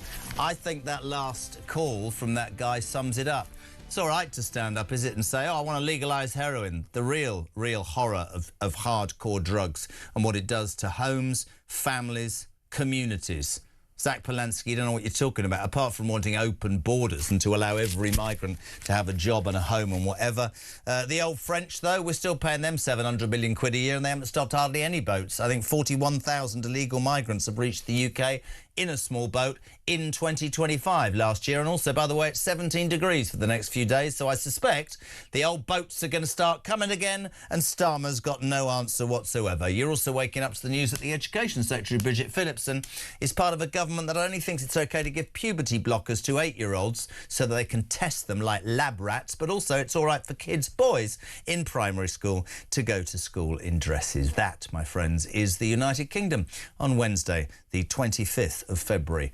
A man who's been an integral part of one of the biggest stories ever to hit this country, of course, the downfall of Andrew Mountbatten Windsor, who now faces a criminal investigation into his links with the paedophile financier Jeffrey Epstein, and is sat in exile somewhere in Sandringham, is the legend that is Andrew Loney. Andrew, good morning, sir. How are you? I'm very well, thanks. Very nice to be with you again. I sort of every day I think, where else do we go? I wanted to throw out, I mean, overnight and certainly 2 weeks ago, these files that Parliament have, all about Andrew, all about the political link to the royal family and Mandelson and all the mess. We still have a Prime Minister, Andrew, who's saying, I'm not going to release them all, it could jeopardise the case. We had Mandelson moaning that he'd been arrested. It's an extraordinary mess. How many more people do you believe will be implicated in this? Well, I mean, there are a lot of people who certainly should be questioned. I think other members of Andrew's family, his staff, his private secretary, but I think also the former heads of UKTI, the former ambassadors, all these people certainly knew what was going on and didn't report it. I mean, when I wrote to, I suppose, 3,000 people, 90% of them didn't even bother replying or said, I'm not interested. And I just hope that some of those people who weren't interested then will be forced to be interested by having to talk about it on oath to Parliament. I think that's the only stage next. I mean, I welcome the fact that some files may be released. I've been trying for 5 years to get them released, but I don't hold my breath that they will release anything particularly significant. I suspect the shredders are working overtime in Whitehall. I probably agree with you, sadly. One of the things that you've not shied away from is what I think is absolutely spot on, which is that whatever happens in all of this, there's going to be a need for much greater transparency with the British monarchy going forward. Can you see a situation, because last week, the week before, was something we never thought we'd see happening. Can you see a situation where the King himself or the King-in-waiting Prince William would be questioned by the police? Yes, I think they're material witnesses. I think the big question we're all asking is, what did the royal family know? When did they know it? And what did they do? Have they actually been perverting the course of justice by covering up Andrew's crimes? I mean, the fact is that Andrew's misdemeanors were reported in the press the last 15 years. I wrote a book entitled, which had plenty more, and nothing was done. No one seemed to show any interest in holding him to account. I mean, finally, we're getting to this point. But I hope that, you know, now the police will operate without fear and favour, and the palace will truly cooperate, which I don't think has been the case up till now. Do you think it goes to the very top in the palace? Genuinely, we've talked before about the money and the Queen, and I think, God rest her soul, I mean, the legacy, I hope, I mean, maybe some would say it's tarnished. I remember saying, as I think many people would share the belief that, you know, she was the one constant in our side. But there's no doubt the finger would be pointed, if she was still alive, at how she indulged, and I mean that word genuinely, indulged this appalling human being to end up behaving as he did. Yeah, well, it's an interesting parallel with Mrs. Thatcher, who also had a blind spot towards a wayward son. And I don't think it's really affected her reputation. I mean, she was helping him do all sorts of dodgy deals. But I think we just have to be honest about what's happened. And I do think this goes right to the top. I mean, the BBC have been posing questions about the King's role, which they've refused to answer. That's worrying. I find it very surprising if the King didn't know what was going on And the question is, what did he do about it? Did he turn a blind eye? Did he actually protect and enable Andrew? I mean, he needs to give us some answers, I think. And it's quite interesting because I read that in 2003, before Andrew became that trade envoy, of course, brought in by, weirdly, Mandelson, that the king, either flippantly or by email, I don't know, Andrew, said that this shouldn't happen, this will end in tears. Well, if he was in any way not aware, that statement would go completely against that, wouldn't it? Yes, I think the family have been aware of Andrew's activities for a long time. I mean, they couldn't have not be because it's widely reported. But yes, I mean, 2001, King Charles did say to I think his mother and others that this would end in tears, that Andrew would play golf, chase women, and make money on the side, which is exactly what happened. I mean, I think we do need to get a stronger sense of how the appointment was made, given there were so many warnings. Shades again of Mandelson. When we talk about Andrew now, this figure in Sandringham, front of the page today, not allowed to ride a horse, I think that's what did their head in, wasn't it? The sight of him driving around. Well, I used to live on the Long Walk, riding around the Long Walk parks with a smile on his face, when not a moment's sort of, apology to those poor victims. This sort of entitled, arrogant prig. You sort of look at it and you think to yourself, I feel like the man's never going to grasp how much this is affecting the British people. And we spoke earlier last week about, maybe the king should abdicate. Is there not a question to be set, which is, do you think that this could result in the end of the British monarchy? Well, I think it's at a crossroads, and I think if it wants to save itself, it has to be more transparent. It has to, cooperate with law enforcement. I think we do need far more transparency. Everything is very, very secretive. And I think in a 21st century democracy with social media, that position is now untenable. I mean, they've lost the narrative. I think what's so extraordinary is they're still pursuing their old policy of sitting there hoping the problem will go away. And as you say, it's not going to. I think people feel very angry. There he was looking at investment opportunities in Helmand Province off the back of soldiers' deaths. I mean, it's really shocking stuff. Do you think there will be calls to abolish the monarchy? Well, I mean, there have been calls. I hope they don't succeed. I'm a monarchist, but I do think that there's corruption at the heart of the monarchy, and that needs to be cleaned out. Yesterday there were some pictures of, you've been very honest about Fergie and also the two princesses, Eugenie and the other one, who's Beatrice, is it? She was caught, I think, Notting Hill incognito, joining her husband for coffee. Some would say they feel sorry for those girls. You've said that they might well be a part of this whole sorry saga.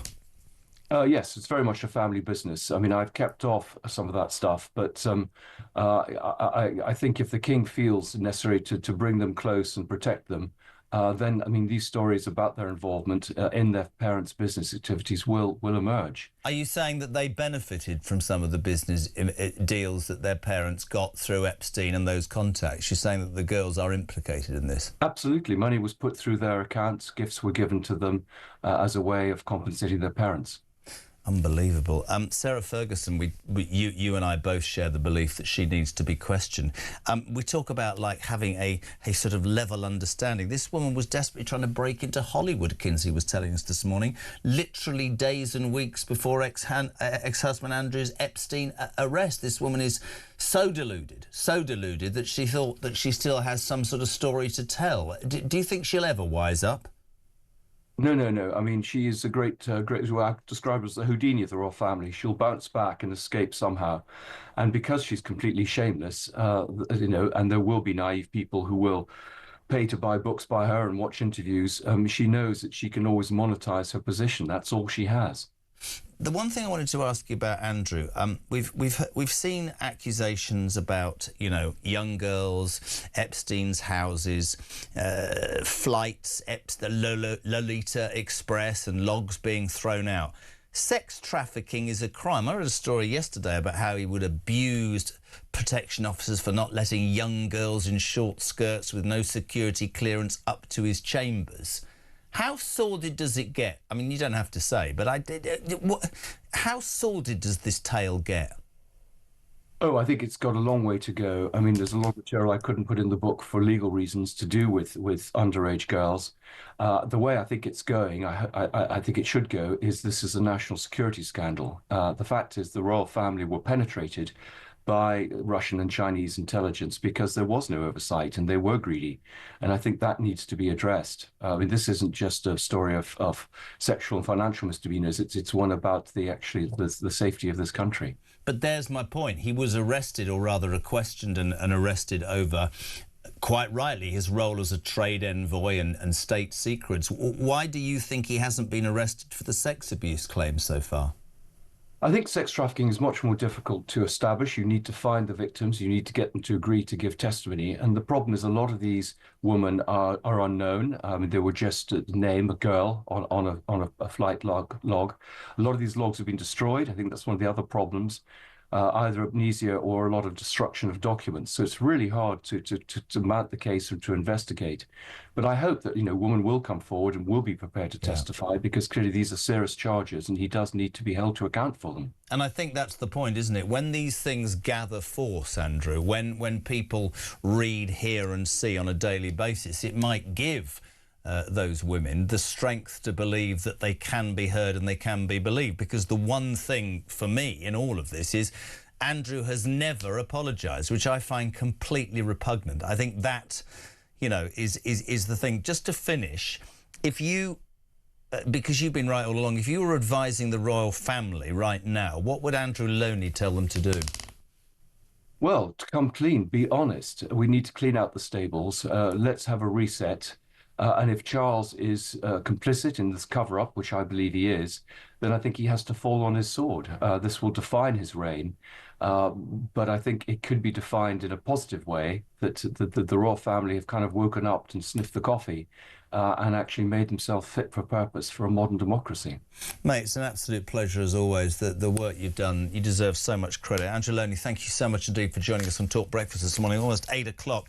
Wow, what are your thoughts on that? He says that it goes to the top of the royal family that Charles could be implicated and might well have to fall on his sword. More from Andrew Loney this week. And coming after the break, excellent, Dan Hodges, the Mail on Sunday's person. We've got Sir John Curtis talking about that election.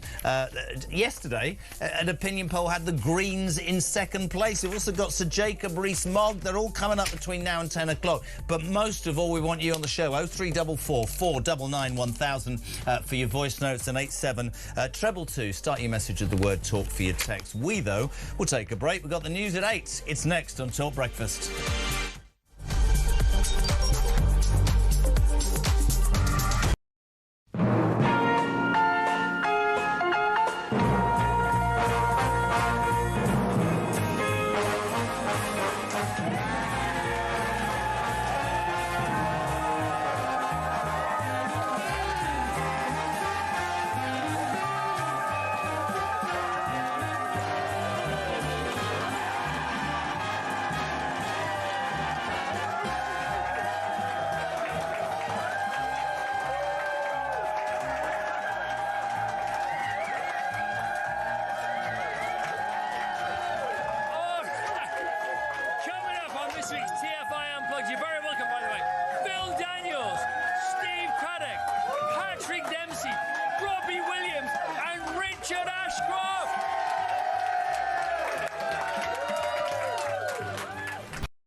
Across the UK, on DAB+, on YouTube, on your mobile, and on your side.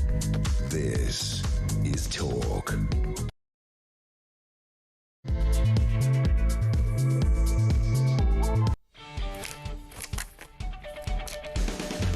I've just had one of those moments. I've looked up at one of the 4 television screens and I've seen Ed Miliband, and I've got a little bit of sick in my mouth. Just gone 8 o'clock. We're live across the United Kingdom. This is Talk Breakfast, the home of common sense and the home of alarm clock Brits. It's a beautiful day out there, which means more boats are coming. What are you waking up to? You're waking up to the news that actually finally, and I'm going to salute the Mail, I think that the Mail today on their front page are dealing with a problem that is a problem. I mean, the Green Menace, they call it. The Green Party, who yesterday were announced as the second party Second party in a national opinion poll behind reform. The Greens plan to hand illegal migrants, each and every one of them, a free house, a wage, whether they work or not, and free NHS care. They want to open borders, OK? Forget what I might think. They want to open borders. So if you're going to work today or coming back from the night shift, whatever you're doing, you're going to pay more and more tax so that people can come here illegally and have a better life than you. What do you think of that? 0344 499 1000. Here's a shock this morning. The French are failing to stop 2/3 of the small boats crossing the channel. Yeah, right. And Starmer's giving them 700 million quid a year. I don't think they're stopping any. What have we had? 41,000 migrants illegally have reached the UK by small boats since 2025, and a succession of parties. Not just this lot, the lot before. Apparently don't have the answer. I would say they don't have the will. And then we've got Education Secretary Bridget Phillipson suggesting that boys... Can we just play this? Is it just... She says that boys should be allowed to wear dresses to primary school. Have a watch, have a listen. In allowing children just to consider who they are, to behave in ways that might not be aligned with their sex or their gender. So if a boy wants to wear dresses, we should just, if we allow that to work, children will experiment at different points. They will consider who they are. That just taking a watchful approach. I will always look at both sides of the argument, right? I've got very strong opinions on this. That doesn't mean you have to share that. I don't even believe that Bridget Phillipson believes that crap that's coming out of her mouth. I don't even buy that she thinks that. My view, I'd love to hear yours, is that we should allow kids to develop naturally. 3 years old and being told to wear a dress or being allowed to wear a dress. 8 years old and being stuffed full of puberty blockers. For Christ's sake, what are we doing to our kids? Graham, good morning. Morning, Jezza. Great show as always, my friend. Listen, this week young kids going to school, young boys dressed in a dress. Let me tell you now, matey, I live in a village in Doncaster. There is not one mother in our village would send a little boy to school in a dress in our village. I can 100% guarantee you that. Let me just point out, by the way, that boys and girls will play with different toys. Boys and girls will dress up and experiment, I'm sure, at some point. But I worry as a parent that we're foisting upon kids an ideology, and that, I think, is really, really dangerous. Delighted to say a very good morning. He's a Wednesday staple. Love having you on. Commentator, Mail on Sunday. Dan Hodges, great piece today. Good morning, sir. How are you? Yeah, good. Thank you. There's so much I want to talk about. Let's concentrate absolutely for this moment on your latest column. You said, and you'll love this, I was reading it at 2:15 this morning in the car up from the coast. The Epstein cover-up is on the way. Starmer's actions damn him irretrievably. The truth is, we heard yesterday, he's refusing to release all the files relating to both Andrew. There's the Mandelson saga of him saying, I shouldn't have been arrested. I'm going to... Whoever's put that out there. Because I think, Dan, don't know about you, Mandelson's going to squeal like a pig. Well, to be perfectly honest, I hope Peter Mandelson does squeal like a pig, because we want to get to the bottom of what, as I say today in the piece, is quite clearly one of the most damning and widespread political scandals, certainly of my lifetime. But you say that Keir Starmer's refusing to release all the files. At the moment, Keir Starmer's refusing to release any of the files. I mean, this is the key point. It's been almost a month now since Keir Starmer was dragged kicking and screaming by the House of Commons into agreeing to release all the documents relating to Peter Mandelson's time as ambassador. Now, obviously, we've got a criminal investigation underway, and at the start of this week, Peter Mandelson was finally arrested. But throughout that period, nothing has been released. No documents, not a single email, not a single report, nothing. And the idea that all of this information could somehow prejudice the trial is clearly for the birds. And there are some very, very disturbing elements of this starting to emerge. I mean, one of the key things that I cite today, and I don't think there's been sufficient focus on this, is when Keir Starmer initially said, documents would be released, he gave a guarantee to the House of Commons that that process would be overseen by Chris Wormold, the then Cabinet Secretary, who Starmer and his allies made a huge point in the House of Commons of saying his integrity was absolutely unimpeachable. He was the perfect person to oversee this process. A week later, Wormold was sacked. Yeah. You know, there's not been enough focus on what this. I read in your article this morning, and I agree with that wholeheartedly, I've always had this argument about the Met Police, right? Don't mark your own homework. The reason the Labour Party backbenchers stood up and shouted quite rightly was a lot of you in government might be up to your neck in it, Wes Streeting. I don't know, and I'm not going to make assumptions. But you can't decide what's going to be released. It needs to be a blanket release, and you're absolutely right. Because front page of the Mirror this morning, Dan, you'll have seen it. Old Gordon Brown jumping down. We must stop reform. I'm going to phone the police and tell them to look into all these things to do with Mandelson. You bloody well employed him, Gordon Brown. Many people who have watched this unfold are saying that this will be Starmer's Watergate. Do you agree with that? Yeah, I mean that's exactly what I've written today. If you look, I mean, it may sound like hyperbole, but if you look at the parallels, so we've got this situation where, as I say, we are talking about high crimes and misdemeanors, indeed potentially worse crimes than with the focus of the Great Watergate scandal. We've got documents being suppressed. We've got officials summarily being dismissed. We've had, I mean, obviously Wormold was sacked and was placed with Antonio Romeo. We had this incredible report that Romeo herself has been the subject of bullying allegations, and that members of the Civil Service Propriety and Ethics team broke into a safe to access a report into that bullying. This is back in 2022, broke into a safe, and the report into the bullying has been destroyed. Yeah. Now, if you were writing a film script about this, people would reject it on the grounds it was too incredible. But this is what is now happening in front of our eyes. And as I said, in terms of the release of the documents, we were told a month ago the process of releasing the documents would begin immediately. Then we were told, well, they would be available as soon as the House of Commons returned from recess. Now we're being told some of them might be released sometime next month, but others, as has been reported, may not be released for years. Yeah. Now, that is a completely untenable situation. I'm going to ask you a question. You might not agree. I can't get this out of my head. If loads of people are implicated, there's one person's name that keeps coming up whenever I wake up. All roads lead to Tony Blair, don't they, Dan? Well, I mean, I'm not into, and I bow to no one in certainly in terms of my criticism of Blair in terms of his later years. I think this is part of the problem. I think the point is you were obviously touching on Gordon Brown. You've obviously raised Tony Blair. Because he got very vocal, Brown, didn't he? You've got to investigate Mandelson. But I'm not buying the fact that he did not.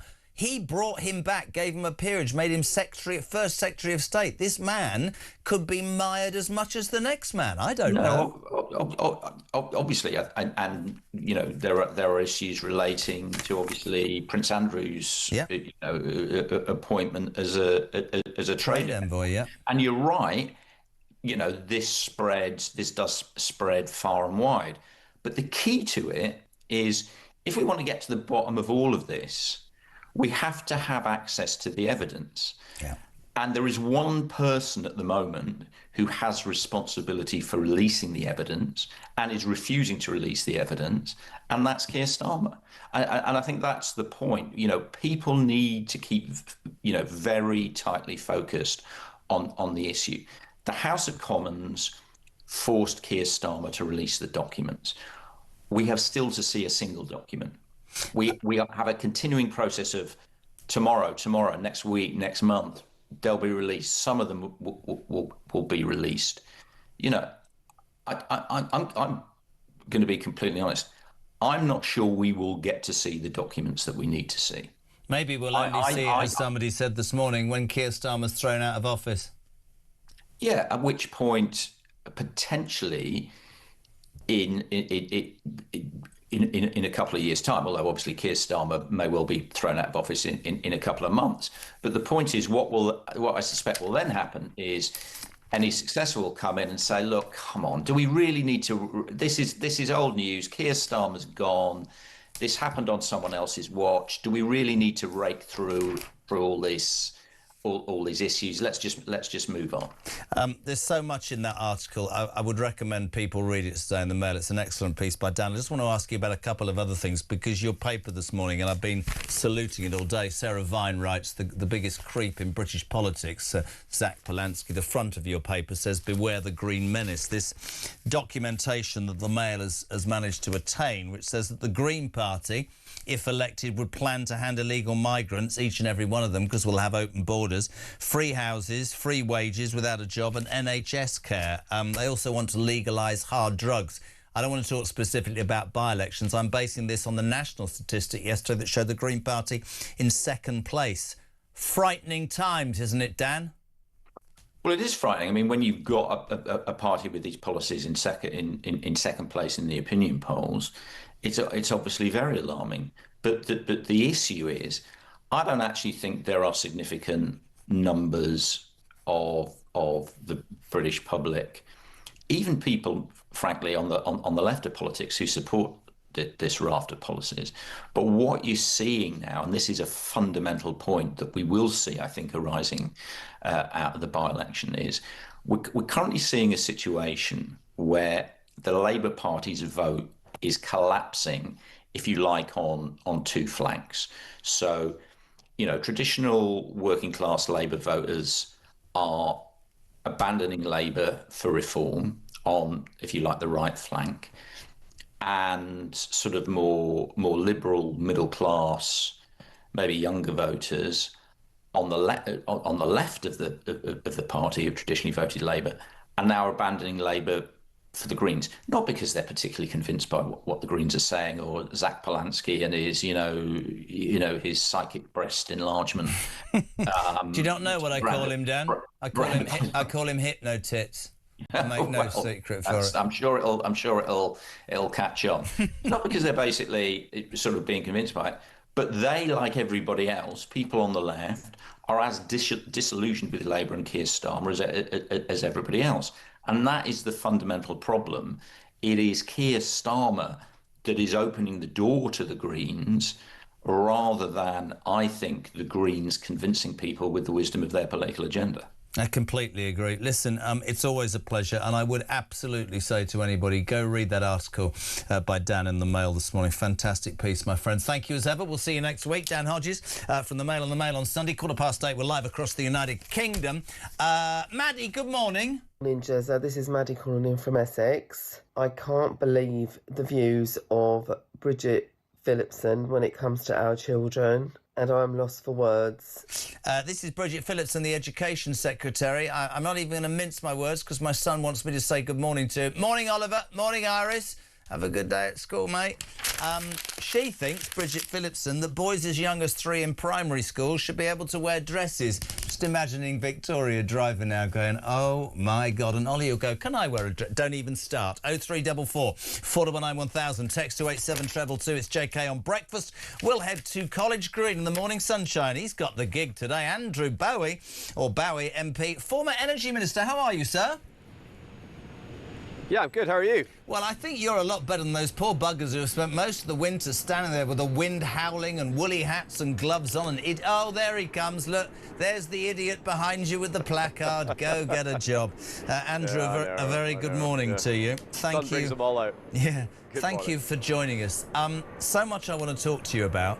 Can we start with the front of the Mail and give the Conservative Party the chance to have their say about a party, the Green Party, that yesterday in a latest opinion poll was seen to be second behind reform. Now, this isn't against anybody in particular, but I believe this madness needs to be called out. The Mail call it the Green Menace.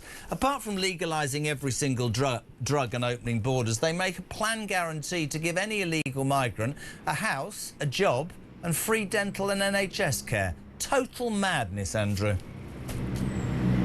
Yeah, no, it is madness. You're absolutely right. You know, I've had the unhappy and unfortunate experience, as has anybody listening or watching living in Scotland, of actually experiencing the Green Party in government alongside the Scottish National Party, and it isn't pretty. These are Marxists painted green who do not have the best interests of this country at heart, that want to see Britain ripped out of NATO, that want to see an open border policy, that with no comprehension of how they could actually pay for any of this, that want to see our countryside scarred with new energy infrastructure. It's all madness. And some of the comments regarding Israel, and it's deeply depressing to see the Green Party doing so well in the polls, specifically in Gorton Denton in the by-election tomorrow, but across the country, given how dangerous this party is. They are not cuddly environmentalists who want to save the planet. They are downright dangerous people who want to undermine the best interests of this country, and I think they need to be stopped. I couldn't agree more, and whatever side of the political road you're on, I think you make a very salient point. This is dangerous. This is you know, every single... I mean, I make a point of calling this show's about, you know, hard-working alarm clock Brits. I fail to understand how anybody, whatever their political persuasion, would not think it madness to say, you just go to work and we'll tax you to the hill, we'll make your lives a complete goddamn misery, but you know what, in the process, we'll welcome everybody else and lay out the red carpet. Madness. Can I put to you as well, I know for the Tories it's a difficult one, the French today, we discover, are failing to stop 2/3 of small boats crossing the channel. That's a surprise. I'd have thought it was all of them. We've had 41,000 illegal migrants reach the UK by small boat last year, and that idiot Starmer is still giving £700 million to the French. You should remember this man behind with flag, £700 million of our taxpayers' money, and getting nothing in return, Andrew. Yeah, no, well, this is what comes from getting into government and having absolutely no plan to deal with the crisis that was in front of them. I mean, they came in and they said they were going to smash the gangs and stop the boats. They've done neither of those things, and the numbers of people crossing into this country illegally have gone up every month since Sir Keir Starmer became Prime Minister. Huge amounts of British taxpayers' money flooding into the French government with very little to show for it. And I think that it's time that the government looked at how they're actually dealing with this problem, because quite frankly, so far, we're seeing absolutely nothing change on the ground. If anything, it's getting worse. And what we can't fail to forget is that the very first act of this Labour government was to overturn and scrap the Rwanda scheme, something that took months, if not years of our time in that building behind us to actually get on the statute book, and before a single plane had taken off, with no plan to replace it. I could understand if they had a much better idea, but they had nothing, and they scrapped it before one plane was taken off. So we'll never know if that scheme would have been the deterrent factor that was needed. Frankly, right now, there is no deterrent. People are coming into this country, you know, and it needs to be stopped, and this government needs to very much re-examine their plans to do that, because right now it's simply not working, other than making the French government better off. A big shout out, and I've only got 20 seconds, but as the ex-energy minister, I just want to ask you quickly, the average annual energy bill will fall by 7% in April. That was breaking news from Ofgem earlier. I cynically said, of course, it's really ironic, isn't it, now the weather's getting warmer. Your thoughts from the Tory point of view, very briefly, Andrew. Yeah, it's quite devastating, really, for Ed Miliband and Rachel Reeves. Their great wheeze of taking the levies off of bills and onto general taxation hasn't worked. We're seeing a reduction of 7%. People are still going to be £70 worse off on their energy bill than they were in July 2024. So their grand promise of reducing energy bills by £300, it's gone. It's gone. And bills are going to be going up from this point forward over the next few years. So Ed Miliband's failed, Rachel Reeves has failed, and their sleight of hand, increasing taxes to reduce bills, hasn't worked. Good man. Great to have you on. We always appreciate your time. Get rid of that idiot behind. Andrew Bowie, thank you very much indeed. Former Energy Minister on Talk Breakfast 8:22. Good morning, Boz. Morning, JK, and the breakfast team. Travelling Boz here. So, old Phillipson there, another one who's got the Rachel Reeves haircut. Something about that front bench with Starmer. Does he tell those women that they got to have that Richard III hairstyle, like the bowl across the head and cut? As for wearing dresses to school, no, I think already at that early age, they're going into different channels. I think I agree with what you said. Let them grow up naturally, but not being told you can do this and that.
Breaking news in the last couple of moments. Extraordinary news. The police have arrested Andrew Mountbatten Windsor. It's his 66th birthday today. What a birthday present that is. Mr. Mandarin, how long do you think that you can stay on the island? We're going to stay forever. Our rights have to be respected now. We're going to stay. Do you expect Jeremy Clarkson to become a part of your new party? I can tell you, if Jeremy Clarkson decided to darken my doorstep, I would be absolutely delighted. Across the UK, on DAB+, on YouTube, on your mobile, and on your side. This is Talk. Welcome back. 8:25. We're live across the UK. A very good morning and welcome to Talk. It's the home of common sense and it is the home of free speech and the home of the alarm clock. Brit, thank you for tuning in. So much to come. Sir Jacob Rees-Mogg will be here. Sir John Curtis, the pollster. We're heading, of course, to that by-election tomorrow, Gorton and Denton. I will give you the list of candidates that are standing. You will understand from a broadcasting point of view that we have certain rules. Other people can talk about it. I can't. We're going to cross now, unfortunately, with a technical issue. We wanted to see his chops, but we'll only hear his dulcet tones. Oliver Harvey, chief feature writer for The Sun, live from Gorton and Denton. Good morning, Oliver. Hi, Jeremy. How you doing? Good. Sorry, we have a technical problem. I'm looking at page 10 Yes. of The Sun. Incredible article from you today. As I said, I'll list out the candidates afterwards, but your headline is, "Are Urdu leaflets a sectarian step too far by the Greens?" Talk to me what's happening on the ground in Gorton and Denton. Well, Jeremy, I've done a lot of these by-elections up and down the country over the years, and normally it's all about local issues. It's pothole politics. You know, is there a hole in the road that's damaging your motor? Is there dog poo in your park? Or even the local hospitals closing? Now, the big issue up in Gorton and Denton, if you're a Greens, certainly campaign team, is Gaza, 2,200 miles away from South Manchester. Now, they've released campaign literature and videos in Urdu trying to win votes from the Muslim population. There's 1 in 5 votes up there are Muslim heritage voters. And now the political opponents don't like the way the Greens have gone about this. The campaign video in Urdu includes a picture of Keir Starmer shaking the hand of Hindu Indian Prime Minister Narendra Modi, who's obviously an implacable foe of Pakistan.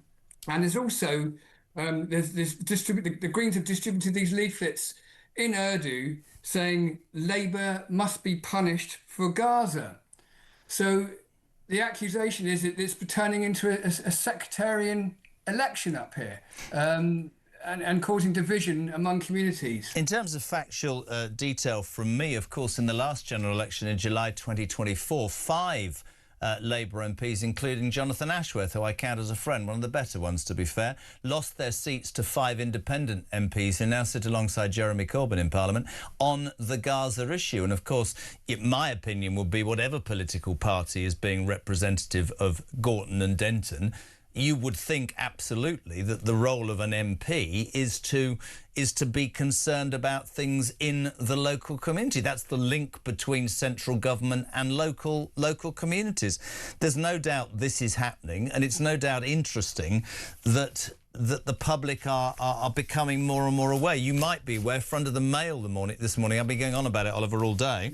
Yeah. The Daily Mail, beware the Green menace, that they've managed to find documentation that proves if the Greens were elected, that you've been talking about it all day, they'd be open borders, legal heroin, and all that. And there's no doubt that the Muslim vote across the United Kingdom, certainly in certain areas, is going to be absolutely central to the next election. And perhaps we're seeing tactics that will be employed nationwide. Well, the Greens are getting considerable electoral success. So the recent poll had them on 18% nationally. Yeah. That's 2 ahead of both the Tories and Labour, which is astonishing when you think where they've come from. Now, they're led by Zach Polanski, who's calls himself an eco-populist. He's a sharp talker, but I mean, he's got them surging in the polls. And membership indeed, but as you say, some of the stuff that they've been linked to, legalising crack and heroin. Keir Starmer was up here in Gorton this week and described that as disgusting, saying he's got a teenager, he's worried about that policy. So they've kind of moved onto Labour's left flank, while Reform are eating away at the other side. The Greens, I think Matt Goodwin, the candidate for Reform up here, described him as watermelon. It's green on the outside, but red on the inside.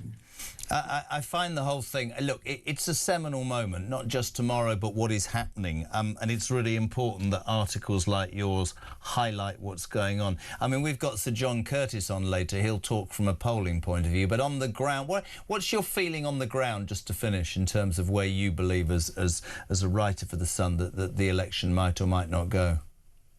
Well, certainly, I mean, it's about who gets there. It's a 3-way split between Labour, Reform and the Greens, and it's to who gets their people out on the day. Now, an emotive topic like Gaza is going to get people going to the ballot box. The other side of the constituency around Gorton and Denton is very Reform. So the bookies have got the Greens at odds on. And I'm not sure that's the greatest bet. I think they'll do very, very well, and you've got Labour they've been there never in 100 years of electoral success in that area. It's going to be fascinating. Listen, Oliver, I've got to leave it there. Don't take me wrong, but really, really delighted that you could join us this morning. Sorry for the technical difficulties. That's on page 10 of The Sun. As I've said to you throughout, whenever we're talking about a by-election, we're in a thing called PERDA, which means I quite rightly have to name each and every candidate that stands tomorrow. We'll have all the results and reaction on Friday's breakfast, but blanket approach tomorrow. Nick Buckley will be standing for the Advanced UK Party in Gorton and Denton. Charlotte Cadden for the Conservatives. Dan Clark for the Libertarian Party. It's on screen as well. Matt Goodwin for Reform. Sebastian Moore for the Social Democratic Party. Joseph Omichair for Rejoin the EU. Jackie Pearcey for the Liberal Democrats. Hannah Spencer for the Green Party. Angelica Stoggia for the Labour Party. Hugo Wills for the Communist League. And Sir Oinka Lott for the Monster Raving Loony Party. That's the Gorton and Denton by-election tomorrow. And all the reaction on Friday morning's breakfast show right here at Talk. Are we going? Oh, we're going to a break, are we? Next guest is, to me, just like a shining beacon of what we should be as human beings. This lady was a very successful police officer woman, and she was so appalled by what she saw in the Manchester area in terms of child abuse, rape gangs, that she gave it up and became a whistleblower. We're delighted to have Dame, I think, is she Dame yet? No, she should be. I'm going to call her Dame Maggie Oliver next on Talk Breakfast. Karen, hello. Bridget Phillipson. Oh, let's all wear dresses. It's not about where you can wear a dress to school, become a unicorn, or go to school as a cat or a tiger, or whatever you fancy that day. It's about education. You need to be teaching your children. The only thing this government's ever going to give you for free is your education. So take every possible advantage of that. Do well. Don't go to university. Go and work in a firm. Work your way up. Just so that you can buy a house, maybe.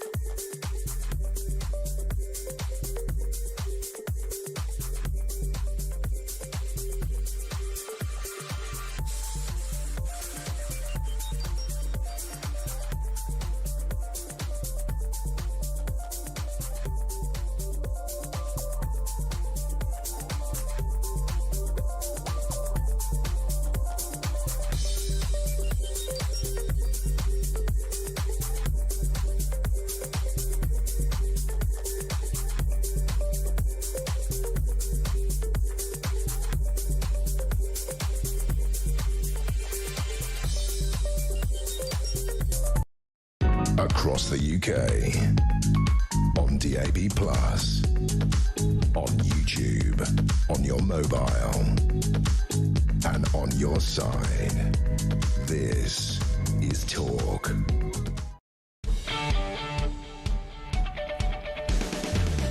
Welcome back, 25 to 9. We're live across the United Kingdom. Julia Hartley-Brewer, the Queen of Westminster, from 10. Ian Collins, the Housewife's Choice from 1. And Kevin O'Sullivan, sounding great on Drive, from 4 o'clock this afternoon.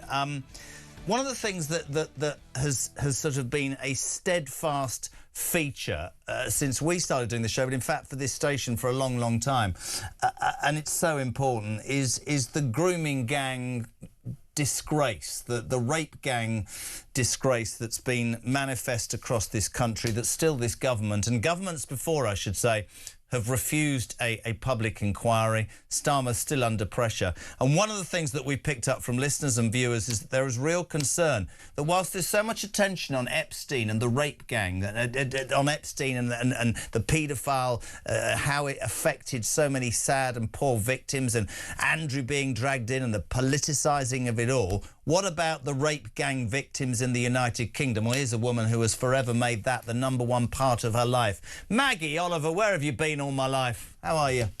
Good morning, Jeremy. I'm fine, thank you. Getting old and grey, waiting for change to come, I guess. Great to see you, my darling. And I'm right. I've said again and again, what you set out to do and what you do says an awful lot about you. You said recently on a podcast that you believe that the grooming gang's cover-up was deliberate. What do you mean by that? This was not a mistake. It was not a few officers who were not trained, inexperienced. For me, there was a deliberate not even an attempt, they succeeded, to cover up what was happening in many, many towns and cities throughout the whole UK. I mean, I first found out about what's going on back in 2004. Before then, I had no idea that we had gangs of predominantly Pakistani men, Muslim men, targeting, raping, gang raping many vulnerable children. But what I know now, 20 years later, is that was not a mistake. You know, it was a joined up decision taken probably at the top of government, although I've no paperwork to prove that. I believe it came from the Home Office. This is not a political point either, Jeremy, because, you know, for 10 years of my fight, since I went public in 2013, Conservatives were in power. So, the book stops with all of them, with chief police officers, with heads of councils, social services.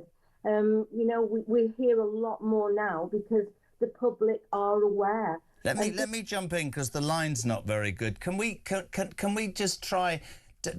Mags, we're just going to try you back because I'm desperate to hear what you say. It's always the fact, and people who go, "Oh, it's just listen, that's broadcasting. It happens." What Maggie is saying is that this was a deliberate cover-up, and I'd love. I mean, if you want to set a question to Mags, just send us a text now, 87222. My belief is that this is so appalling, and I've said this repeatedly. And this goes back so far, as she says. This isn't just on Starmer's doorstep. This goes back across successive governments, OK?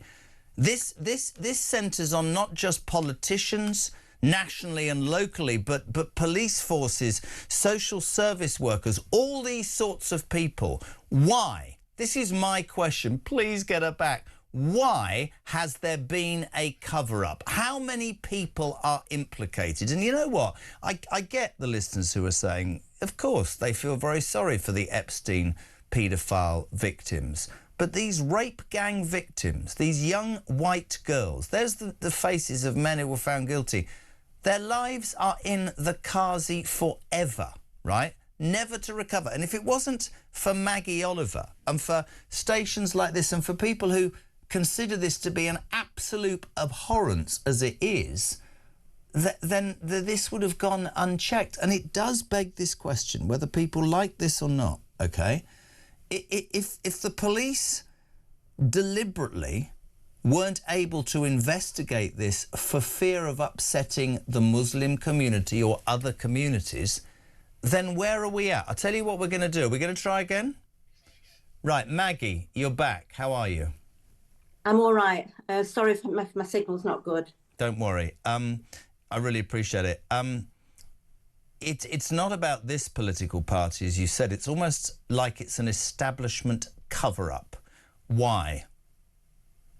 Because there was an uncomfortable truth that these children were judged as being unimportant, not mattering, and the establishment didn't want to rock the multicultural boat or be accused of being racist, because the abusers were predominantly Pakistani Muslim men, and so it was covered up. And how high does it go, Maggie?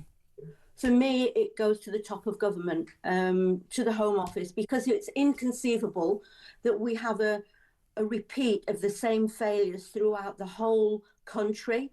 Different police force areas made the same decisions: Rotherham, Rochdale, Telford, Oxford, Huddersfield, Keighley, Bradford. They all acted in the same way and buried the truth. And now, you know, recently they're trying to delete all the records to make sure that nobody's held accountable. Well, you know, next week, Jeremy, my little charity is taking the government to a judicial review to try to force them to implement the 20 recommendations of the last national abuse inquiry that took 7 years. You know, I was a core participant in that on the grooming gangs section. And even in that national inquiry, all of those towns and cities were excluded.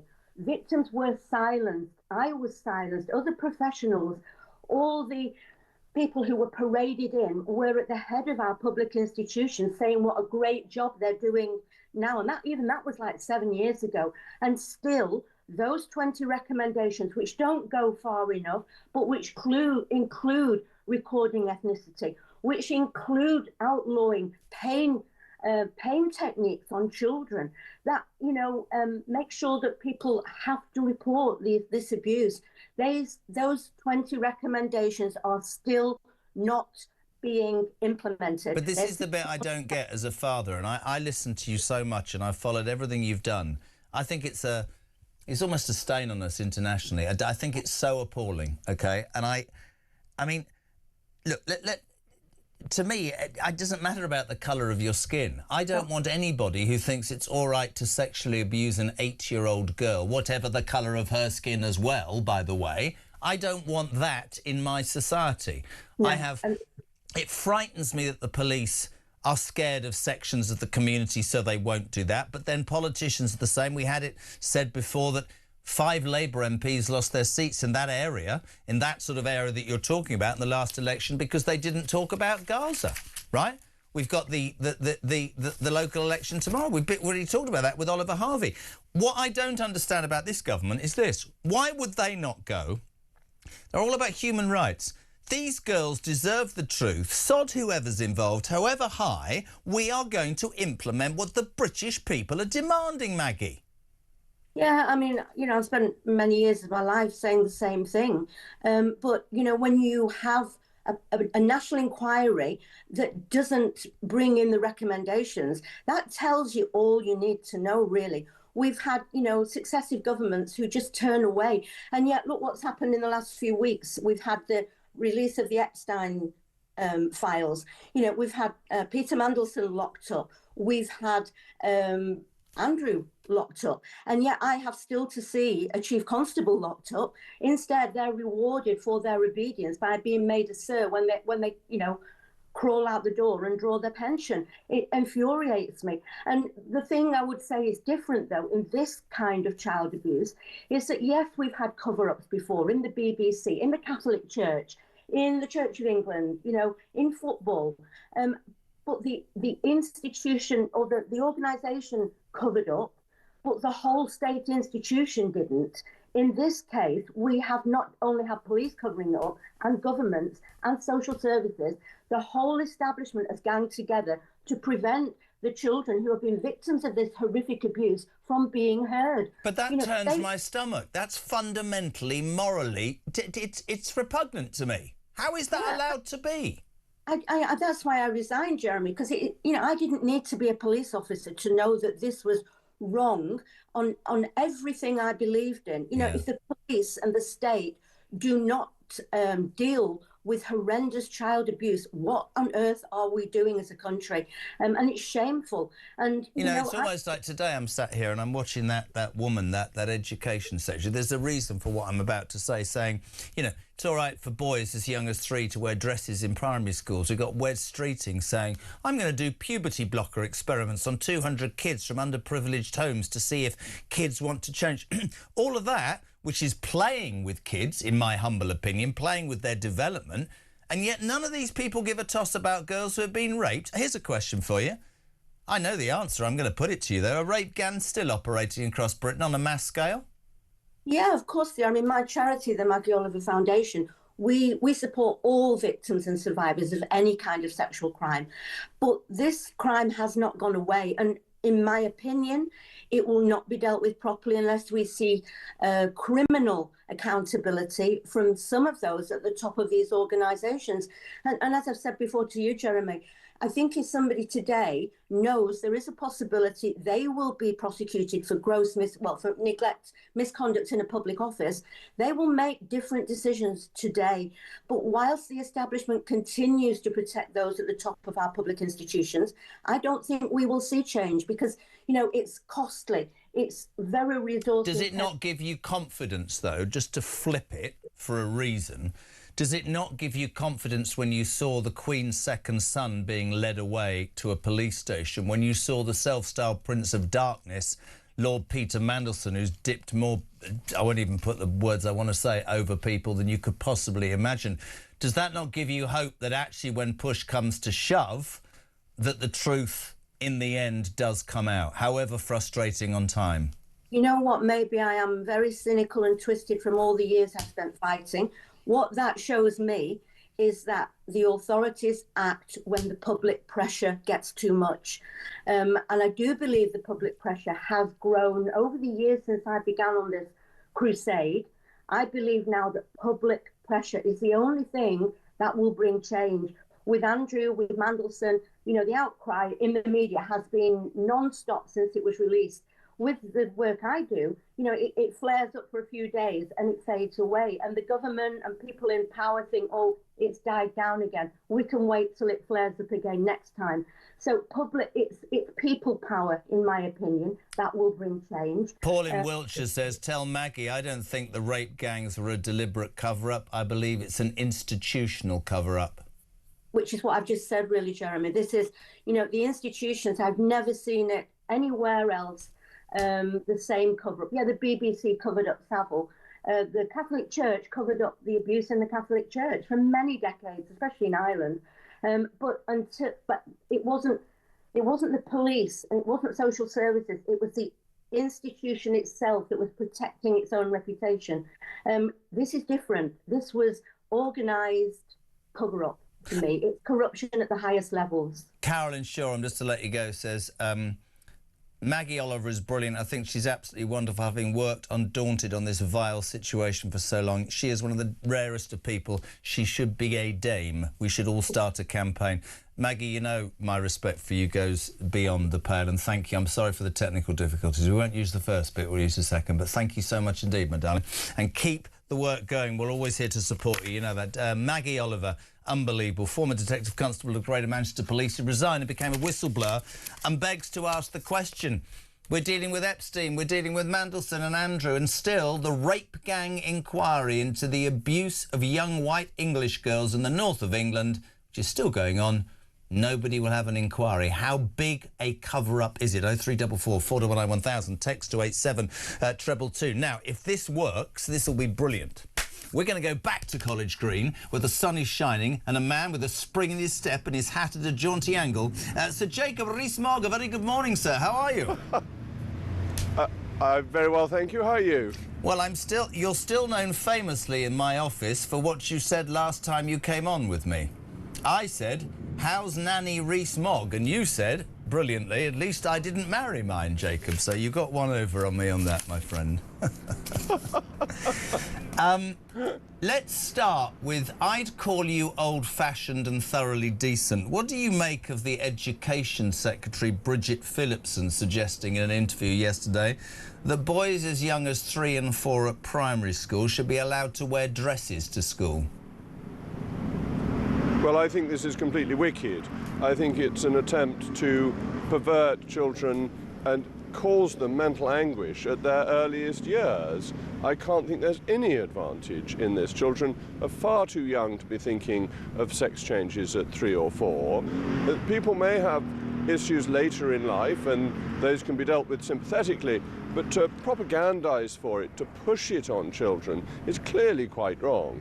And actually sits alongside one of the things that I find most appalling, Jacob, which is this obsession with Wes Streeting and this government to continue puberty blocking treatment on 200 children from underprivileged backgrounds, and presumably the whole idea is one goes through life and puberty and discovers who you are. I think it's incredibly dangerous to play with kids' lives, don't you? I agree with that. It's heading towards eugenics. Experimenting with children to turn them into different children seems to me something the state has absolutely no authority to do, and it seems to me to be thoroughly against proper medical ethics, which first do no harm is the principle, and they're risking doing harm to these children for no possible good. It's quite wrong. It is wrong. I made a decision when I came in this morning that somebody needs to call out Zach Polanski, and then I opened the Daily Mail front page. Greens plan to hand illegal migrants free house, free wage and free dentistry and NHS care. Yesterday, an opinion poll, Jacob, had the Greens in second place behind reform. I believe it's idealistic and dangerous. You know, they're going to legalise heroin. What's your take on the madness that is the Green Party? Well, I think it says something very interesting about politics at the moment, that people aren't looking at policies, they're looking at individuals, and they think Zach Polanski is charismatic, and therefore he's drawing attention. As people begin to look at policies, and they will do that as we get closer to a general election, which is still some time off, they will realise that these policies make no sense. It's a bit like Jeremy Corbyn. People quite liked Corbyn as a figure, as a person who'd been around in politics a long time, as a grandpa-style figure. Once they worked out by 2019 what he actually wanted to do, nobody wanted to vote for him. And I think the same will happen to Zach Polanski. You think it's a passing fad because of people's frustrations with obviously Labour but also the Tories, yeah? Well, if you're on the left of British politics, you're very fed up with the Labour government, you think it's failed, you could never bring yourself to vote either Conservative or Reform. Where do you go for your protest vote? The Lib Dems are absolute non-entities at the moment, they're not troubling the scorers, so you go to the Greens as a protest vote.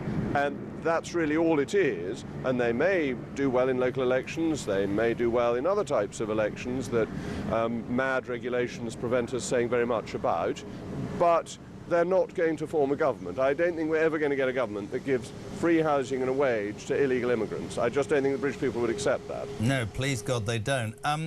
I was going to ask you, there's so much I want to ask you. You're a font of all information. Peter Mandelson, I refuse to call him Lord, although he still is apparently, arrested the other day, the self-styled Prince of Darkness, and true to character, on his release on bail 9 hours later, puts out a statement saying, I had an agreement with the police, this is absolutely outrageous, this is down to somebody else, I want to find out who. Have you ever met him, first and foremost? Yes, I met him a couple of times, and I was once not very far from here, walking home, and somebody rolled down his window and shouted out at me, Peter Mandelson, you've ruined the country. So I've even been mistaken for him in the past, which I don't take as a great compliment. That's a disaster, Jacob. On a serious note, I know. Here's a question for you, because they all look at me like I'm mad when I say this. How much is he going to squeal, and how many roads lead back to Brown and Blair, and how implicated could be members of this government? Dan Hodges wrote this morning, this is Starmer's Watergate. Yes, I mean, I saw Dan Hodges' piece, and I think that's very important. I'm very worried that Starmer's trying to cover up the papers and not release them when Parliament has demanded them. The papers must be released to Parliament constitutionally, and a cover-up would be quite improper. Mandelson was the New Labour project from 1990-ish right the way through. He's fundamental to the Labour Party, to the Blair years, to the Brown years, and to the Starmer years. That's very important, and New Labour, current Labour, can't just disown him. They were intimately implicated with him. I think it's interesting. I mean, we talk about what's happening with Andrew, but certainly with Peter Mandelson, I thought that response the other day on his release summed him up, and both of them actually, neither showing any remorse, neither of them talking about the victims of this appalling paedophile, but actually all talking about, you know, their own personal positions.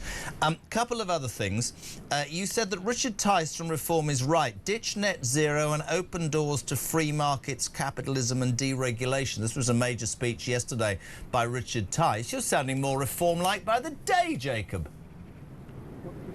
Well, I think Richard Tice is wrong, but I'm afraid I thought Robert Jenrick gave a sort of uniparty blob economy speech backing the dreadful and failed OBR and the hopeless Bank of England. So you've got Richard Tice saying things I agree with, and Robert Jenrick, I'm afraid, apparently showed his speech to George Osborne for approval. That's the last thing we need economically. So I think Reform has one good bit of economic policy and one bad bit of economic policy. Many people suggest, though, that your politics is nearer what they are talking about. How's it going inside the Conservative Party? Are you impressed with the advancements Kemi Badenoch is making? I think Kemi Badenoch is doing well, and the policies she's putting out, I mean, she's now getting rid of net zero, are ones that I agree with.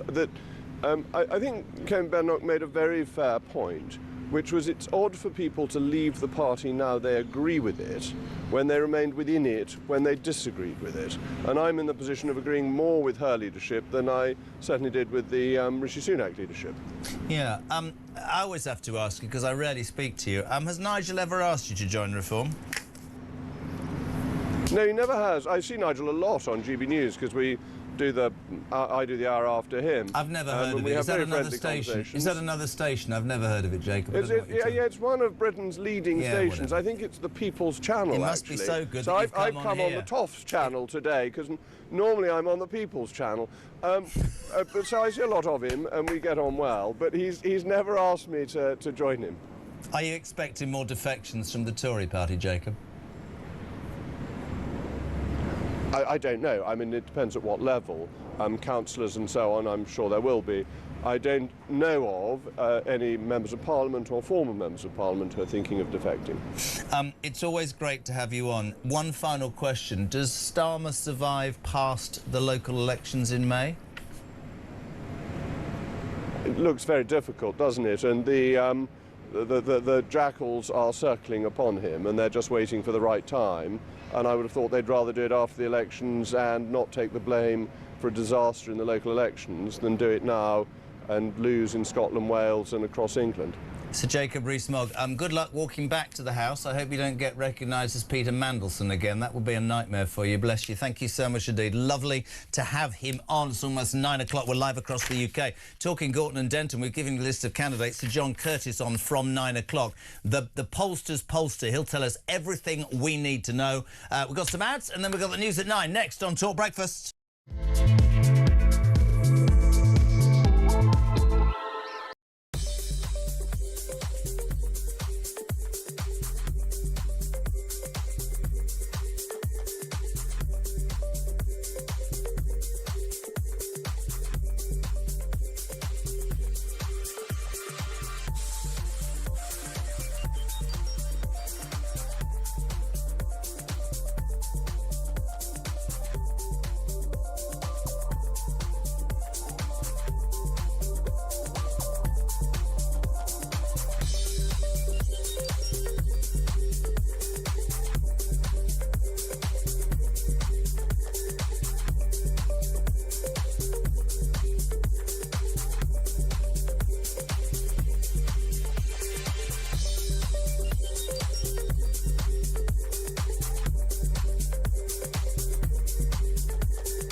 Breaking news in the last couple of moments. Extraordinary news. The police have arrested Andrew Mountbatten Windsor. It's his 66th birthday today. What a birthday present that is. Mr. Mandarin, how long do you think that you can stay on the island? We're going to stay forever. Our rights have to be respected now. We're going to stay. Do you expect Jeremy Clarkson to become a part of your new party? I can tell you, if Jeremy Clarkson decided to darken my doorstep, I would be absolutely delighted. Across the UK, on DAB+, on YouTube, on your mobile, and on your side. This is Talk.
Across the UK, on DAB+, on YouTube, on your mobile, and on your side. This is Talk.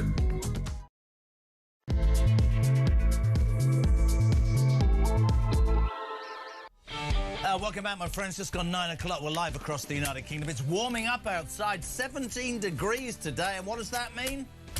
The boats will keep coming. Anyway, you're waking up to some astonishing news. Well, there's always astonishing news in this country. Wednesday, the 25th of February, illegal... This is true. So everybody's started to work out that we should perhaps talk about the Green Party in a fair and balanced way. Not the Mail. The Mail telling it as it is. Beware the Green Menace. Documentary proof that the Green Party, if elected, would give a house, OK, a wage without working and free dentistry and NHS care to every illegal migrant. That also opened the borders so anybody could come. Anybody could come at all. We'll look after you. We'll legalise heroin. We'll make sure that you are treated better than the people who live here. 0344 499 1000. Your response to that. I mentioned the boats. This is shocking this morning. The French are apparently failing to stop 2/3 of the boats that are supposed to be stopped coming here. I don't think they've stopped any.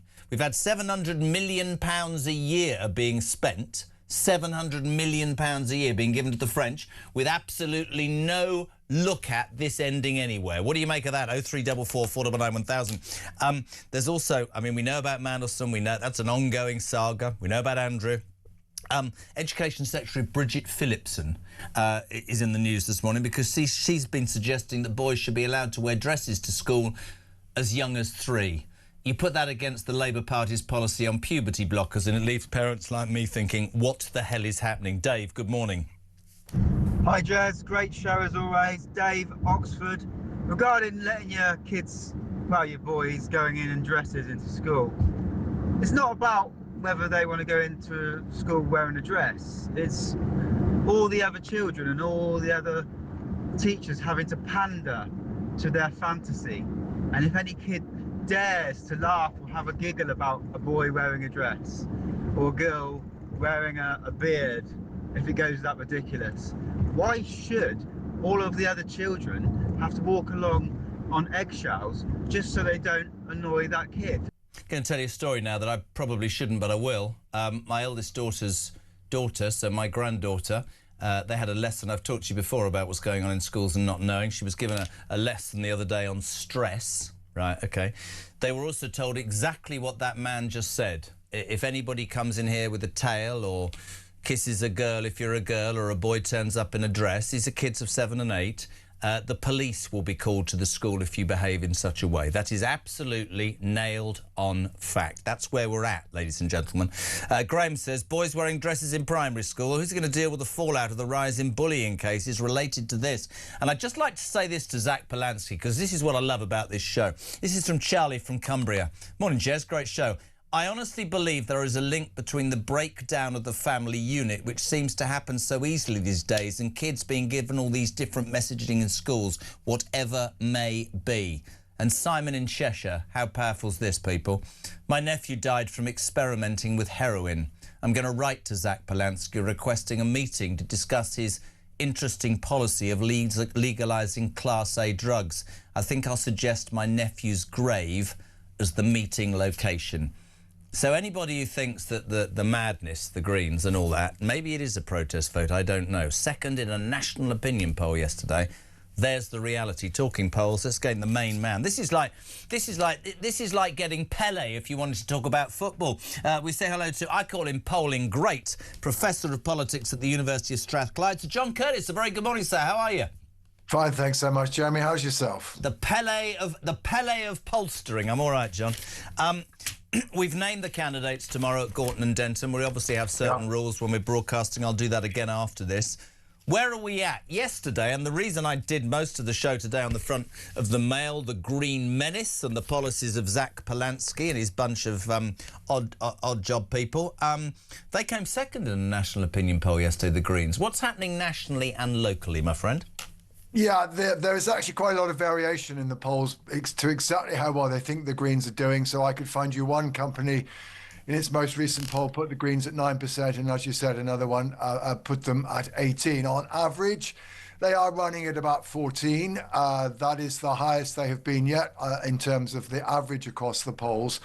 And they do seem to be continuing to make certain degree of progress since that Polanski became their leader last September. But of course, all eyes at the moment are not going to be so much on the national polls for the next 72 hours, as opposed to that contest in Gorton and Denton, where we have had another, again, very small opinion poll, just over 400 people a question. So it has to be taken with quite a substantial degree of caution. But it basically says that that Reform, Green and the Labour Party are all basically tying for first place. Reform at 27, Green and Labour at 28. Rather better for Labour than the previous small poll from a few days ago, which put them in third place. But in a sense, The broad answer is that it may well come out of this by-election is that, frankly, it's going to tell us much more about how fragmented our politics have become, that none of the political parties these days really have a strong command over the electorate, and that is likely to be illustrated in particular in a constituency where it's very socially diverse. We've got some sections with very large numbers of people of Muslims, where the Greens seem to be doing well. Also quite a lot of younger people, again, advantageous to the Greens, but then equally also other parts where there's a white working class, not often terribly well-off community, where Reform seem to be doing well, and Labour, meanwhile, still are able to pick up support amongst both those groups. So it's looking like a very fragmented resort with probably a narrow majority for whoever eventually manages to come ahead. It's quite interesting, though, isn't it, that we should say, in terms of the seat and its history, this has been a Labour seat since time began. Sure. By a merry, merry mile. So yes, it does, from what you're saying, show a shift, but it does point to how fragmented, great words you've used, British politics is right now. I guess, presumably, you know, the Greens have been attacked nationally, Reform's been attacked for its immigration policies, Labour's been attacked because of its record in government. I'm guessing from your point of view as an expert, a lot of it will be on the day, who they get out. How many people actually come out and vote? Many will sit on their hands and go, it's not worth it. Politics is a waste of time. I don't trust these people. But, you know, I think that's relevant, isn't it? Sure, and in particular, of course, in a by-election where turnout is often relatively low, the ability of the parties to be able to get people out could make the crucial difference. For what it's worth, again, the latest opinion polls suggest that maybe Green voters are a wee bit more likely to turn out than Labour voters. But again, frankly, I think it's too narrow to rely on that. The Labour Party will be hoping that as a more established party in the constituency, after all, to underline your earlier point, it's reckoned that back in 2019, 2/3 of people who turned out to vote voted Labour. So you can see how far. Would it be fair to say then? Would it be fair to say that actually, and I don't know, I'm not an expert, but would it be fair to say that Labour's complete dominance for 100 years, say 50-60% of the vote, would be them and the Greens together, and Reform's vote would probably be what the Tories and any other would have got? Would that be a good description? That is roughly correct. Reform are primarily taking support away that would otherwise go to the Conservatives or people who did vote Conservatives in the past. And the Greens are, yes, primarily doing damage to Labour. And that, again, reflects what's going on in the opinion polls. Reform's rise, and they're currently running at about 29% in the UK-wide opinion polls. It's come not entirely from the Conservatives, but it's come primarily from the Conservatives, but also some from Labour. Labour, however, are losing at least as many people to the Greens as they are to Reform. And in a sense, our politics, while on the one hand is very fragmented, we do have two blocks. Voters do seem to be relatively willing to switch between Reform and the Conservatives, and thus there's that big battle going on between those two parties. But then equally, voters also seem to be switching relatively easily between Labour, the Greens and the Liberal Democrats on the other side of the fence. They've sort of disappeared from the national discussion. I don't know locally in Gorton and Denton, but I haven't really... So much was made about Ed Davey during that last election, where he seemed to don any suit and any wig to make a spectacle of himself. They don't seem to be in the conversation, do they? You're absolutely right. I mean, you know, today's opinion poll suggests they're going to lose their deposit in the constituency. I mean, I think, you know, Ed Davey's strategy at the 2024 election was very successful. He was essentially focusing on seats that the Tories were trying to defend, where the Democrats were in second place. They got a lot of tactical support from Labour supporters, and they won those 72 seats. But it did always then leave the question, well, but where were they going from here? How were they potentially going to profit from what might well prove to be, and has proven to be, an unpopular Labour government? And the truth is they are now running fifth in the GB-wide opinion polls. And I think, you know, two questions that face Ed Davey. You've got 72 MPs, but what are you managing to do with them to actually make an impression on the wider public, given the Greens and Reform, with many fewer numbers, seem to be making much bigger waves? And secondly, well, you know, why is it that as the traditional party of protest in the UK, the party that usually does well when the government's unpopular and the opposition isn't very popular either, why haven't they been able to profit from current circumstance? And I think there are some, I mean, frankly, there are some mumblings quietly going on about why the Liberal Democrats are not doing better than they are. I mean, at 12%. I haven't heard a policy from the Liberal Democrats. I mean, I'm not being rude. I mean, I grew up with the SDP during the last election. It was very, very clever. We talked about it in the office. He won 72 seats by targeting. But I could not, with my hand on my heart, John, tell you what a Liberal Democratic policy was. I'm being completely serious. Yeah. I mean, and that has long been it's a general structural problem with the Liberal Democrats. They tend not to have a very clear image in the eyes of the public. Now, that can be an advantage if you're trying to pick up protest votes, because you can pick up protest votes from both directions. But in an era where Nigel Farage and Zach Polanski do present very clear images, albeit very different images of the kind of country they want to create, their diagnosis of what's going wrong and how it would be put right, the Liberal Democrats do not seem to be part of that broader conversation. I'll tell you what's really interesting, because, you know, as I said, the score of when you're doing an election, we cover everything. How do the smaller parties in your...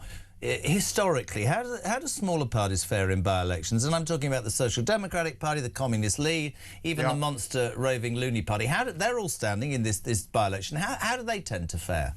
They're all standing, and if the opinion polls were at all right, they're frankly going to do no more than pick up a few handfuls of votes, which is typically the norm. I mean, the crucial decision that was made so far as this by-election was concerned was the decision of George Galloway's Workers' Party not to stand in the constituency. They had more or less got the same share of the vote in the Greens back in 2024. Why did they not stand? Do you know why?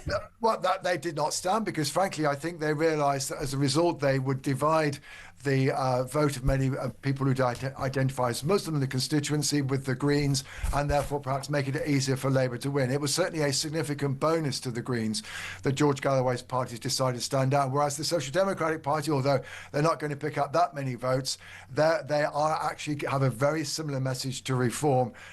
Their candidate is a former Reform candidate, and to that extent, at least, that was something of a disadvantage for the Reform candidate in Gordon. Advance UK, or also Nick Buckley standing for Advance UK, nothing from Restore? Exactly, yes. Again, there is that fragmentation of the vote on the right, and in a sense, one of the challenges to reform is indeed to be able to demonstrate that, you know, Advance UK, which we now expect to join up with Restore Britain, Rupert Lower's party, doesn't significantly damage them. There is some polling out, again, just recently, suggesting that maybe Restore Britain could get 7% of the vote, though Reform still seem to be ahead in that polling. But they frankly will need to be able to establish themselves. And the challenge they will face is we do have this big set of local and devolved elections on May the 7th. Yeah. Unless you are taking place in that contest and being able to demonstrate an ability to fight broadly across the country, you, in a sense, are not going to be at the party. My answer to that would be, I guess I wouldn't know, but it's taken probably Reform 5 or 6 years to get to this point. Rupert Lowe is certainly getting traction, and we should make that point. We had Ben Habib on the show yesterday, but you're right, it takes time. Can I ask you, in your opinion as a pollster, are people getting more savvy with their votes, John? I mean, a lot has been made in a lot of the papers about tactical voting. You talk about the Workers' Party of George Galloway not standing. That benefits the Greens. The Greens, with this mad cap policy, could win the seat. Absolutely. Reform are doing really well, but there's also the Tories who are becoming stronger. And you talk about a picture further down the line. How far do people go with tactical voting? Does it become personal locally? Well, there are 2 points to make. I mean, the first is it varies tremendously. We had a lot of it at the last election because, frankly, many people who were relatively indifferent between Labour and the Liberal Democrats, but definitely did not want the Tories to be back in office. They were readily willing to vote tactically in a way that we've not seen to that scale since 1997. But on other occasions, it doesn't happen. In 2019, for example, those on the pro-EU side of the argument were trying to persuade people to vote tactically against Boris Johnson. It had very little effect. So it depends on the motivations and mood of the public. Of course, in Gorton and Denton, both Labour and the Greens have been trying to convince supporters that they are best placed to defeat reform, because there's polling evidence out there that maybe in both cases around half of their vote are at least potentially willing to vote tactically for the other. I think the opinion polling is telling us that actually there isn't going to be any clear message to the electorate as to which Labour and of the Greens are better placed to defeat reform, if indeed reform ends up in the top 2 places. So I think, frankly, the voters of Gorton Denton are not going to get much very clear message, even if they were minded to vote tactically for whoever they thought would beat whichever party they picked. It's certainly going to be one of the closest by-elections for a long, long time. We're going to get you on, hopefully, on Friday when all is said and done. Question for you, one final question away from Gorton and Denton. The May elections, you absolutely have said, I think every single person is saying that it will be a wipeout time for Labour at the May elections. That's what every opinion poll is showing. In your opinion, Sir John, if he does as badly as people believe, and looking at his track record and everything, is he a dead man walking after May? Is he gone? Well, the one advantage that Keir Starmer has is that there is no clear successor, and the party therefore has to decide which is the lesser of the two evils. One, keeping in place somebody who doesn't seem to be very effective as a politician, does seem to be acting as a load on their party, or to enter what could be a divisive leadership contest, at the end of which the party cannot be sure they will end up with somebody who's more effective as a leader than the current incumbent. It's not an easy position and choice for Labour MPs to make. Can I book you on air already for Friday? You around on Friday? Yeah, that's fine. I'm already booked, Jeremy. I'll talk to you then. My lot are great. Sir John Curtice, thank you very much indeed. Absolutely fascinating. Sir John Curtice, polling expert, Professor of Politics at the University of Strathclyde, and I've kept saying it and I'll keep saying it. Confirmed candidates for the Gorton and Denton by-election. Very important in this period that we give all sides the opportunity. Nick Buckley is standing for Advance UK, Charlotte Cadden for the Conservative Party, Dan Clark for the Libertarian Society, Matt Goodwin for Reform UK, Sebastian Moore for the Social Democratic Party, Joseph Omiche for the Rejoin EU Party, Jackie Piercy, the Liberal Democrats, Hannah Spencer for the Green Party, Angelique Custodier for the Labour Party, Hugo Wills for the Communist League, and Sir Oinkalot for the Monster Raving Loony Party. Obviously, all the reaction to Gorton and Denton, what happens on The Breakfast Show on Friday morning and across the day on Talk. Morning, Mark. Hi, Jeremy. Mark from Manchester, yes. Maggie Oliver should be giving him a Danehood because of what she's done to protect these young white girls. But let me tell you, Jeremy, she won't get one while Labour's in power. How's that one? Have a great show.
UK, on DAB+, on YouTube, on your mobile, and on your side. This is Talk. Welcome back. Sir John Curtice there. Fantastic. On tomorrow's show, I should give you a moment now. You'll have heard that ridiculous discussion this morning. Education Secretary Bridget Phillipson suggesting that kids, primary school kids, at the age of 3, boys should be allowed to wear dresses. You'll know that the Labour Party also wants to carry out puberty blocking treatment on 200 kids from underprivileged homes. Somebody who Britain thinks is an absolute beacon, many of us do, as the strictest teacher. Catherine Burblesing will be on this show tomorrow. She can't do today. Tomorrow, her reaction to everything that Labour seems to think is important educationally. And also Robert Jenrick, the new Shadow Chancellor for Reform. Ring Rob tomorrow after 9 o'clock. You can start getting your questions in nice and early. This is another Rob. Rob on the Green Party. Good morning. Got to be honest, Jez. Anybody who can make a woman's breasts grow by just telling them to use their own mind to do it almost won my vote. He had us for a minute, and then he went and said free drugs for everyone. I mean, mate, open borders and free drugs. What planet are you living on? What planet are you living on to even think about voting for somebody who thinks like that? Look at his backstory. You have to be from another planet. Even if you were from another planet, you couldn't vote for somebody who's thinking like this. It's absolutely bizarre and it's absolutely mental. Couldn't agree more. Rob, 925 0344 499 1000 to the phone lines. We've got a Hertfordshire. It's posh there. Andrew, good morning. That's right, very cheeky. Look, Maggie Oliver, Damewood, 100% with you. Catherine Burble saying the same thing, absolutely. In relation to Mandelson, the bit that you're missing and most mainstream media is missing is he was working with Gordon Brown when John Smith dies. So John Smith dies, he says to Gordon Brown, I don't think you're the man, and he steps across to Blair. That's why Brown hates him. And since then, which is almost, say, 1996, he has run the Labour Party. Can I just hold on a second. You say I've missed it. Maybe I have. Here's a question for you, right? If he hates Mandelson so much, and I'm sure he probably did because he did back Blair, but then Brown bitched for 10 years and got the gig, why did he bring Mandelson back as the Trade Secretary and the First Secretary of State then? To use the old English expression, because Mandelson had so much black on so many people in the party, he could manipulate anybody to do anything. Do you think he'll squeal big time if he goes down? Someone is innocent until proved guilty. I would imagine that the best thing the Labour Party can do is get everybody that has a WhatsApp message from him from the last 10 years to get it out in the public now. Well, this was really interesting, wasn't it? Do you remember when Wes Streeting, a couple of weeks ago, released all his WhatsApp messages and everybody looked at the camera and said, oh, this is a sign of weakness. I remember saying differently, not that I liked the little kissy messages because he's implicated, but the minute he did that, the security sources in Whitehall banned any other cabinet minister from releasing their messages, which means Streeting's in the clear and 23 of them have still to be found. And I just think that his response to being arrested and being then released via the Times newspaper, that source saying, this is an outrage, this has come from somebody, I'm determined that we find out, I'd made an agreement, this is all about humiliating me. You're telling me that he's not going to drop them all in it? I'm sure he is. Yeah, well, the thing that's amazing, if you look at that Chris Mason on the BBC, the minute it broke... That what? Chris Mason, exactly. If you look at what he said in his first report, he said that Mandelson says that he did not personally benefit I've never watched it because I don't believe it. You're a legend, though, Andrew. Thank you very much indeed. 0344 499 1000. Morning, Jez. We're all calling for this long-awaited rape gang inquiry, but the public current inquiry into the Valdo Calacane fiasco is a foretaste of exactly what would happen if a rape gang inquiry took place. It would conclude that police, social services, magistrates and the CPS did not protect the girls for fear of appearing racist. We need and want, says Ivor in Chelmsford. Accountability. Hi, JK, you've won me over. God, I thought it was an ex-wife, right? I was a die-hard GB News breakfast watcher. Now I'm a JK alarm clock watcher. Excellent. Did we pay a person to say that? Bill's in Southampton. Listening to Jacob Rees-Mogg on Jez's show, he would be an asset to reform his experience, clear thinking, no BS approach, and absolute feet firmly on terra firma would help reform if they ever formed a government. Brian Betts. Morning, JK. So tempted to put in a last-minute day off work for tomorrow. Come down to London and enjoy the sunshine. Note taking a day off work, not like the work shy. Great show, mate. Brian in Sheffield. Hello to my concern about letting 6-year-olds wear a dress and the puberty blockers thing is this: where will it all end up, says Chris in Blackpool. That's the whole point. Where will it end up? Jez, rape gangs are not just in the north, despite the obfuscation of that slimeball Sadiq Khan. Remember, only weeks ago the Met admitted they were looking into 9,000 reports. Phil's in Great Yarmouth. I bet it's nice there today. Jez, so the Greens want to make drugs illegal. Will they make driving while under the influence legal as well? I loved the show. Tony, good morning, Jez. If the hypnotic leader of the Greens can make things grow by positive thought, you would think he'd have done something about his missing Ted Heath. Brilliant. 0344 teeth. 0344 499 1000. The Andrew saga drags on. He apparently stuck in Sandringham, banned, according to the front of the Sun newspaper today. Like, you really give a toss. But anyway, banned from riding a horse. Doesn't want to be seen in public. They don't want him out and about. What becomes of him? Much of what's been said over the last few days is who's up to it. Who's up to their necks in it? It could go, as Andrew Loney said, as high as the King and William. Certainly, people who worked in the palace, and a lot of focus has been on the royal protection side of this. We'll say a very good morning to the former head of royal protection, a man I know very well, Di Davis. Good morning.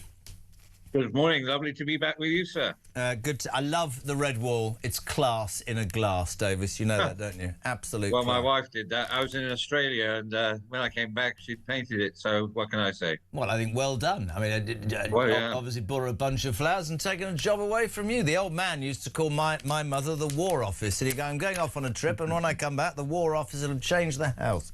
Di, is it unfair? Marvellous. Is it unfair, the spotlights being pointed at former royal protection officers? Do you think it's fair or unfair, my friend? No, sadly, I think it's reasonable, and that's the best word in the English language. If they went around the world with him for all those years, stayed in those 5 or 6 different premises from Paris to the Virgin Islands and so on, they must have seen something. So they are crucial. If you're going to have a proper police inquiry, and I've been calling for that for a number of years on your programme and others, into the sexual allegations. But let's deal with the other bit. No, I think it's absolutely right. They were with him, close as anyone. But, you know, the big question that has to be asked, which I can't understand, why nobody didn't do due diligence before they went, particularly on that 9-day stay. Didn't the embassy warn anybody, or the High Commission? Listen, I've got Police, so the much. FBI? I would love to be able to sit with my old man and have this discussion, because he would have so much to tell me about this. I mean, we all know that if you work for the royal family, he did it, I'm sure. Do protection officers have to sign the Official Secrets Act, or is it just a discretion? What is it? No, I think they do, and they did.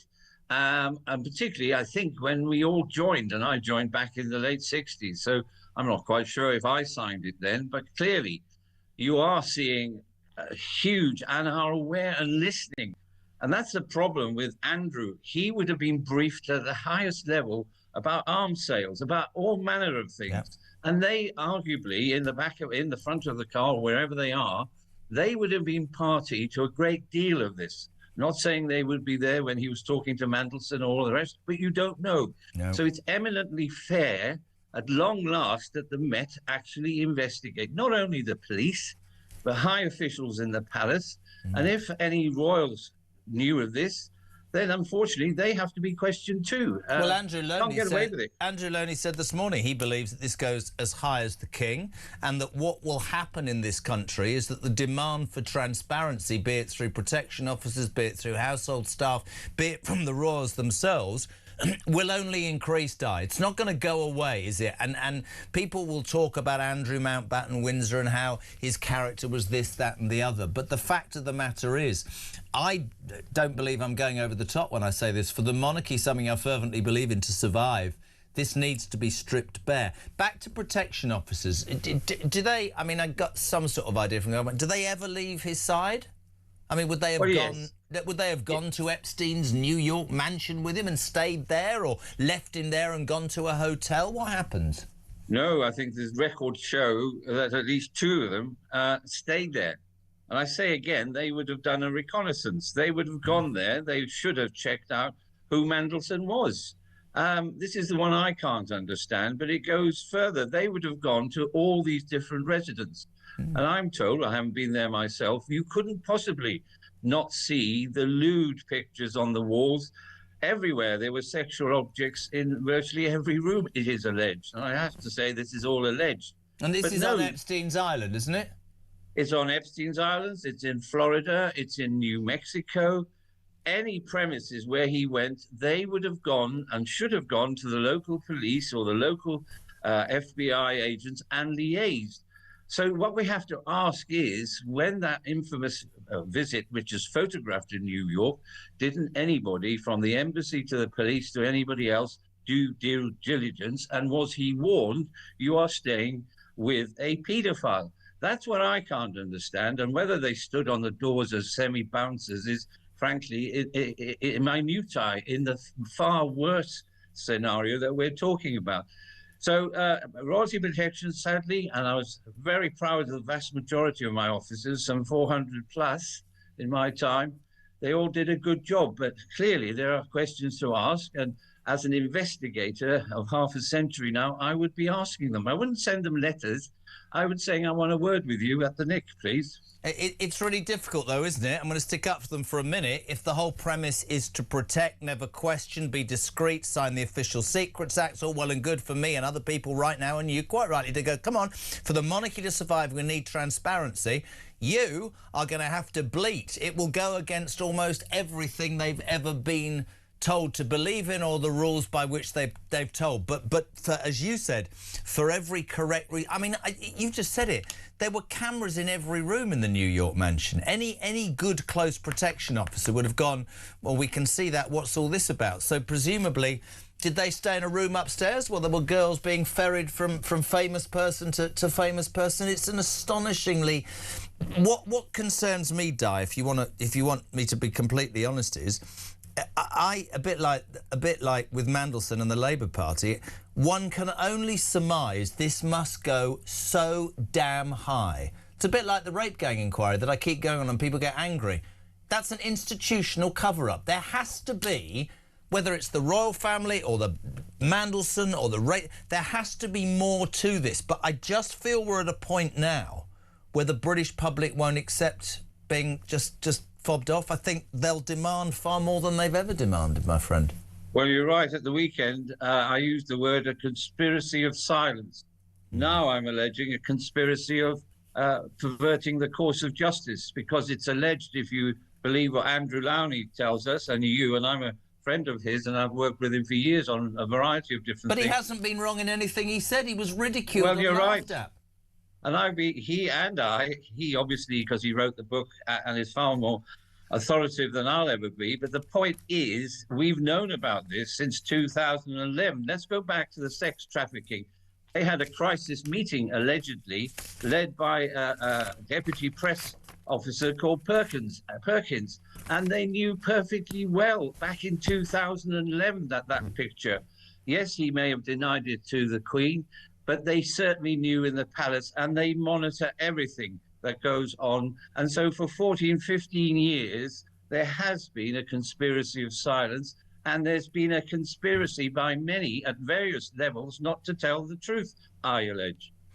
It's absolutely... I mean, it sounds a terrible thing to say. It's fascinatingly worrying. Do you think, and just to ask you, as I asked Andrew Lowney this morning, if this goes as high as you and I would imagine, do you think that the King and William might end up being questioned by the police? Well, I think they have to be, don't they? If they were party to any kind of issue, which Andrew has stated, and I'm thinking as an investigator, I say, and I've said it on numerous programmes, don't take us for fools. Don't take the Michael that we will buy some of this nonsense that's been emanating for years. And the cover-up. Who decided? Didn't they have a meeting, crisis meeting, to pay the 12 million? Didn't anybody talk about it? Didn't they say, oh, we're going to strip him? But you don't strip a man who, frankly, okay, he has an association, but it had to go much deeper than that. You wouldn't take every title, everything the man has had all his life, unless you were pretty convinced he was guilty. Yeah. It just beggars belief, the nonsense that comes out of so-called experts. And I get really angry when they keep saying he denies all knowledge. Well, of course he'd deny all knowledge. But if you actually look at his track record, if you look at the evidence coming out, it's quite clear that this man had a thing about sex, in addition to feathering his and his ex-wife. And we haven't talked much about her, but she needs to be interviewed and, frankly, arrested as well. That I completely agree with. Final question. It's brilliant to have you on, Di. I asked this of Andrew, asked it of Kinsey. Does the British monarchy survive this, or does the increased numbers of people calling for its abolishment grow? I think, provided they're open and transparent, and we... Oh, Andrew, Di, we've lost you. The sound just went completely bark. Come back, speak again.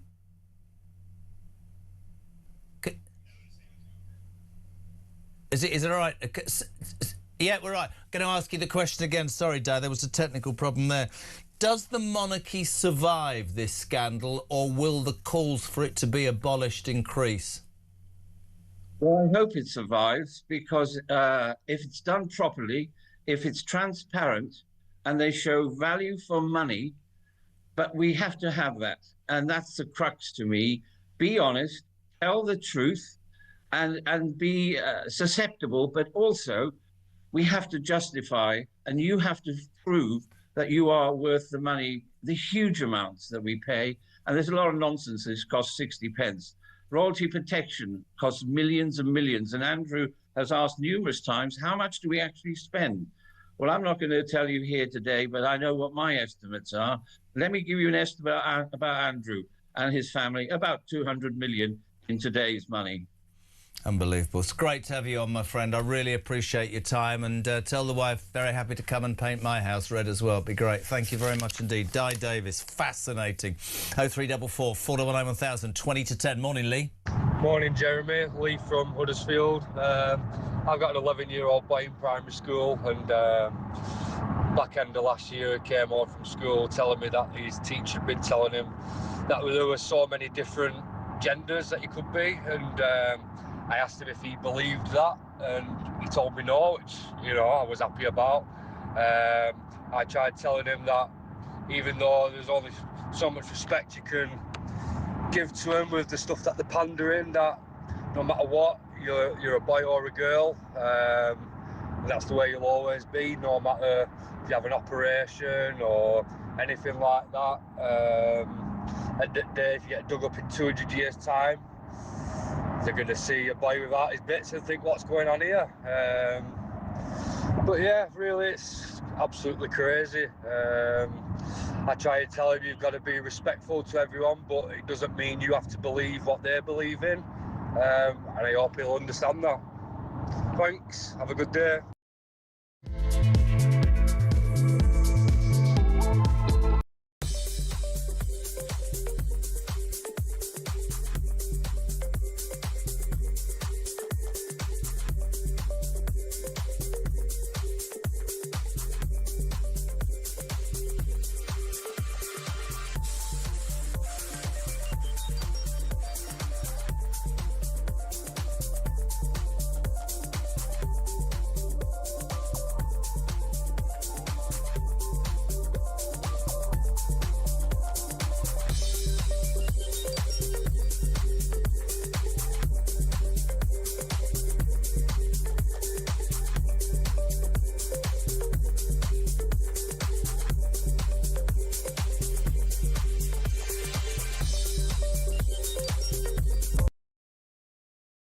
Across the UK, on DAB+, on YouTube, on your mobile, and on your side.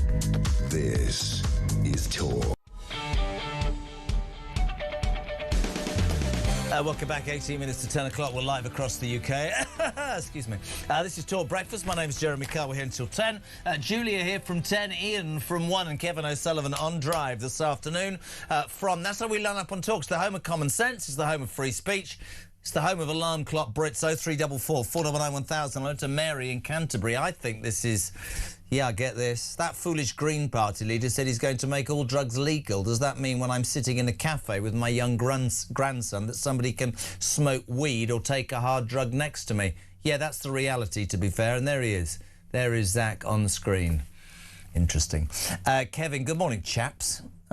I find it strange, this is interesting, that the Labour Party have no problem with Mandelson associating with paedophiles and putting little boys into dresses. Says Kevin in Cambridgeshire. Bill, good morning.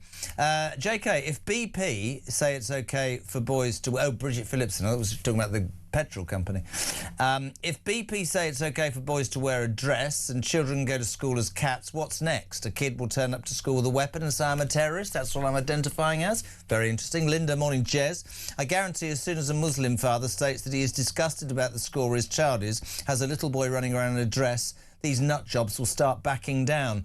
God, I hate this government and what they stand for, says Linda in Deal. She's not very happy. 0344 499 1000. Before we finish, I wanted to do this all morning. According to report, Shamima Begum, yes sir, is plotting a return to Britain using people smugglers. Probably be quite easy to get in. We're delighted to be joined now by filmmaker Andrew Jury. This man has interviewed Shamima on several occasions and says that he's received messages recently from her camp. And I don't mean to be flippant at all, Andrew. Do you mean where she's living or people on her side saying she wants to return home? Is that the camp she's living in a tent, or is that people who work with her? No, that's from a camp that she's in, a so-called prison camp. With an iPhone that she can message Andrew Jury in the United Kingdom. What do you make of this? This story rumbles on and on. I didn't even want to release this story. It was out of frustration from my government and everybody else. I started receiving messages from her around about September last year. It was normal phishing stuff that she generally sends out. Hi, how are you? She just wants contact out. Don't know why me. She's read all the stuff I've written about her and my horrendous thoughts about her and her personality, but she still wants some sort of contact. So messages started friendly. Then it soon come down to the real stuff that she wanted. She said, or thought I could be bribed. 35,000 is what she did. I don't know if it was dollars or pounds. She said 35,000. This is Hoda, her friend. Shamima will start trusting you again, and you can have the one and only interview. I said it was not ethical, and left it really there. And then the messages carried on and carried on. And then she started using code words saying she would like 15,000 gummies and Shamima would like hers in British mints. She thought she was being clever, disguising actually what she actually wanted. She then described, well, you don't even have to come into the camp, you can drop the money outside. We will then get it and make our way to Turkey, cross the border, and then get to our embassy. And when we're at our embassy, we'll claim asylum and make our way back to the UK, because that's what they do. So she's actually suggesting it's been done before, which I'll come on to in a minute. I then thought, this is too much on my shoulders. Normally I just pass it by. I'm sick to death of her story. I'm sick to death of her. I'm sick to death of listening about it. But anyway, it was too much. So I thought I better contact my local MP. I won't mention his name. He's in Surrey. He knows who he is. He did, to be fair, respond. I told him about the situation, about people smuggler in Syria.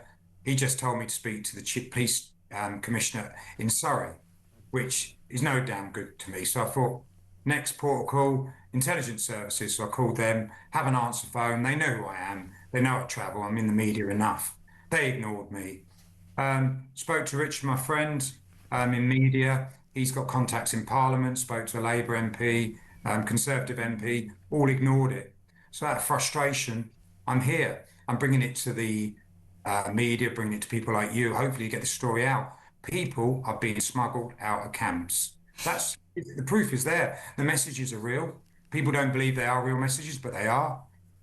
So you're saying that you could be in a camp and you could eventually, maybe Shamima Begum, other people have or might do it in the future, you could come back via a small boat into England, despite the fact that you're not even supposed to be here and you've been banned? Yeah, I mean, at the moment, we're okay because the SDF are holding the camp, but the new Syrian regime that's gone in, whole camp, which is a bit further up, had 150 prisoners escape. Yeah. That's the big camp. We don't know where they are. And the regime were making their way down to Shamima's camp. But SDF have kept hold of it, I think, with the help of the Americans. Do you think that's the route that Shamima, if she tried to smuggle herself back into Britain, is that the route that she would take, a small boat, in your opinion? If she has to, yes.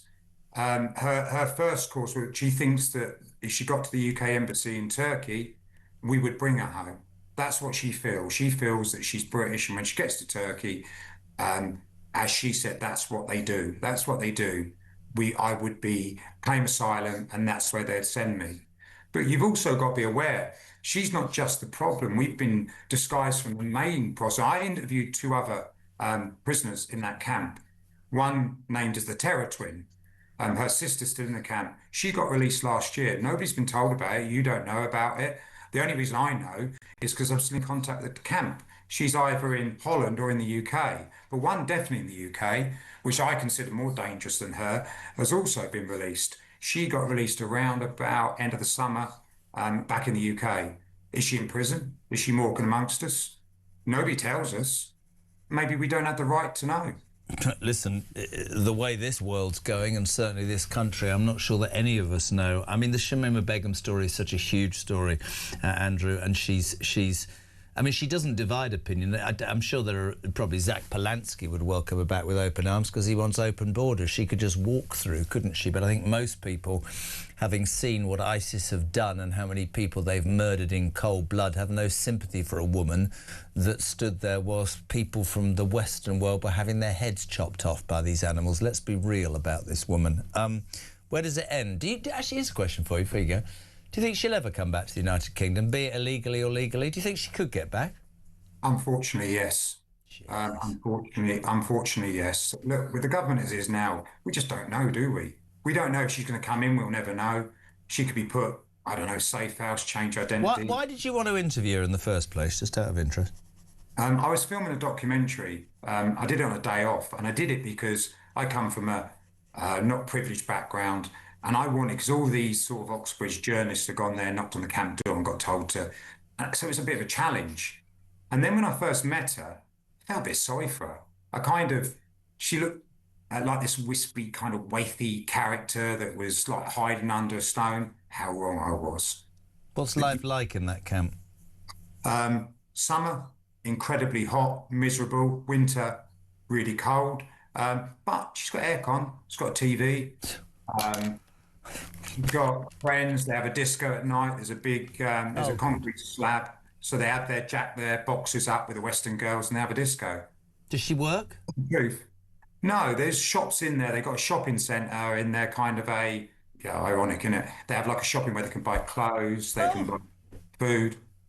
Honestly, it sounds great, doesn't it? A shopping centre, a mall inside a camp in Syria where she's watching television and drinking and having a disco every night. I must be in the wrong bloody world. That's what happens if you marry a terrorist, is it?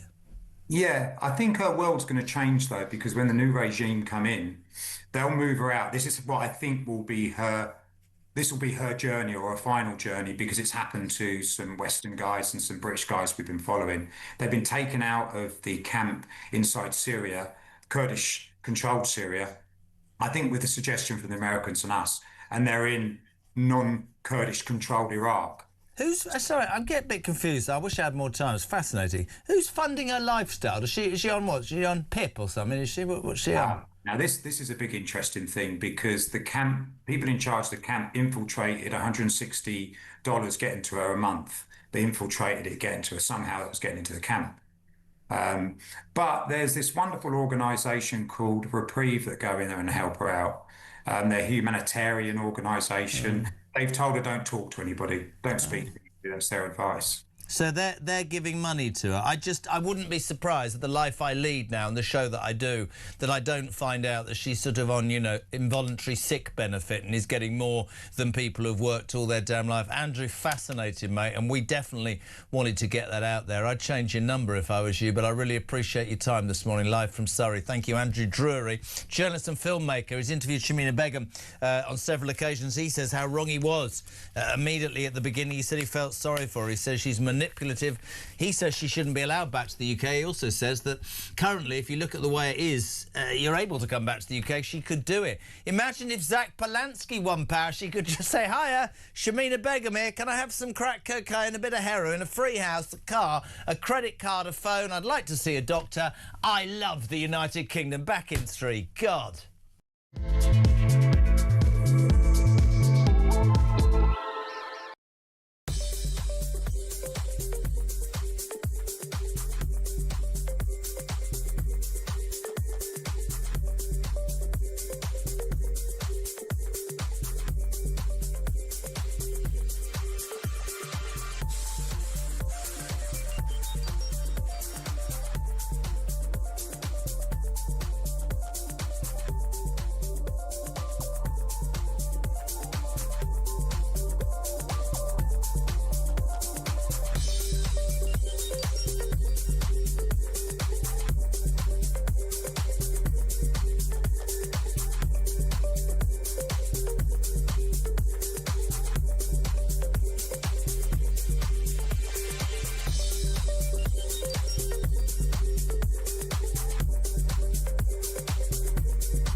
Join me, Rob Jenrick, on the Jeremy Carr Breakfast Show on Talk.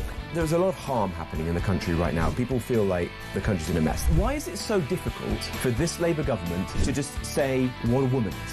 To believe in basic biology and common sense? Take away these human rights laws, which have got completely out of control now. You know, I do believe that economies can be fixed and you can get catch-up growth. On illegal migration, we're very clear. We're going to detain and deport absolutely everyone who enters our country illegally. Ring in, ask me any question, I'm here to answer.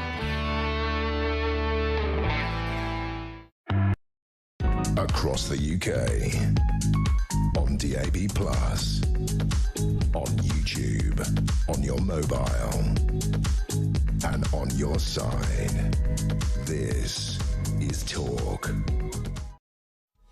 Welcome back, 5 to 10. Julia here very, very soon. We started this morning by looking at the front page of the Mail, which highlighted their thought, which was beware the Green Menace. Zach Polansky and the Green Party yesterday in a national public opinion poll are lying in second place with 19%, which means that nearly a fifth of this country think a man who wants to legalise heroin and prostitution and have open borders and welcome migrants with their own house and their own car, their own credit card, their own doctor, and almost everything that you and I don't have should be Prime Minister. That is frightening. This interview with Piers Morgan, I think, is a brilliant example of how dangerous Zach Polansky is. Have a watch, have a listen. Can a woman have a penis? Yes. It's going to take them a long time on the National Health Service to get rid of it, but that's another separate problem. All right. I think we'll leave it on a woman can have a penis. People can I think you're lacking nuance and complexity about a pretty complicated Not really. You couldn't have been clearer. I'm clear, because actually when you want to look at the science... You were crystal clear. Ask a simple question. But you're laughing at it, which I think demeans I think it's trans people. Absolutely ridiculous. What have you got against trans people? Why are you punching down? Why are you not saying nothing against the real trans problem people. in this I've already country? told you that I think trans people... You sound like you have a huge problem with trans people. No. It sounds to me like you don't understand what a woman is, which I think is a huge problem for someone leading a party in this country. A woman is a gender. Sorry?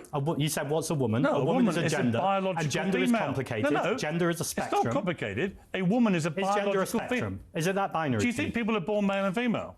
Not necessarily. Oh, for God's sake. I think it's more complicated than It's that. not more complicated, Zach. Well, it's not more complicated than that if you're a TV show host who wants to make it binary and ridiculous. Zach, you're going to have to work actually, this if you want to stuff have out, a mate, nuanced conversation that actually reflects science, you know, when I asked you if you and wanted to be information... when I asked you if you want to be Prime Minister, there is not a cat in hell's chance of you ever becoming Prime Minister if you don't know what a woman is. The UK Supreme Court has made it crystal clear. But that's what a not the woman is. Supreme Court's job. The Supreme Court's job is to look at legislation Lay down the law and of then the make a land. legal ruling. OK. So you know more than the Supreme Court? Well, yes, actually, in this case, yes, I do. Hey, good job, Piers. Steve, very quickly, 30 seconds. The Greens, go. Steve. Right. Hello. Yeah, I live in Thailand. They legalised drugs here, and it's been a disaster. I live in Thailand. It's been a disaster.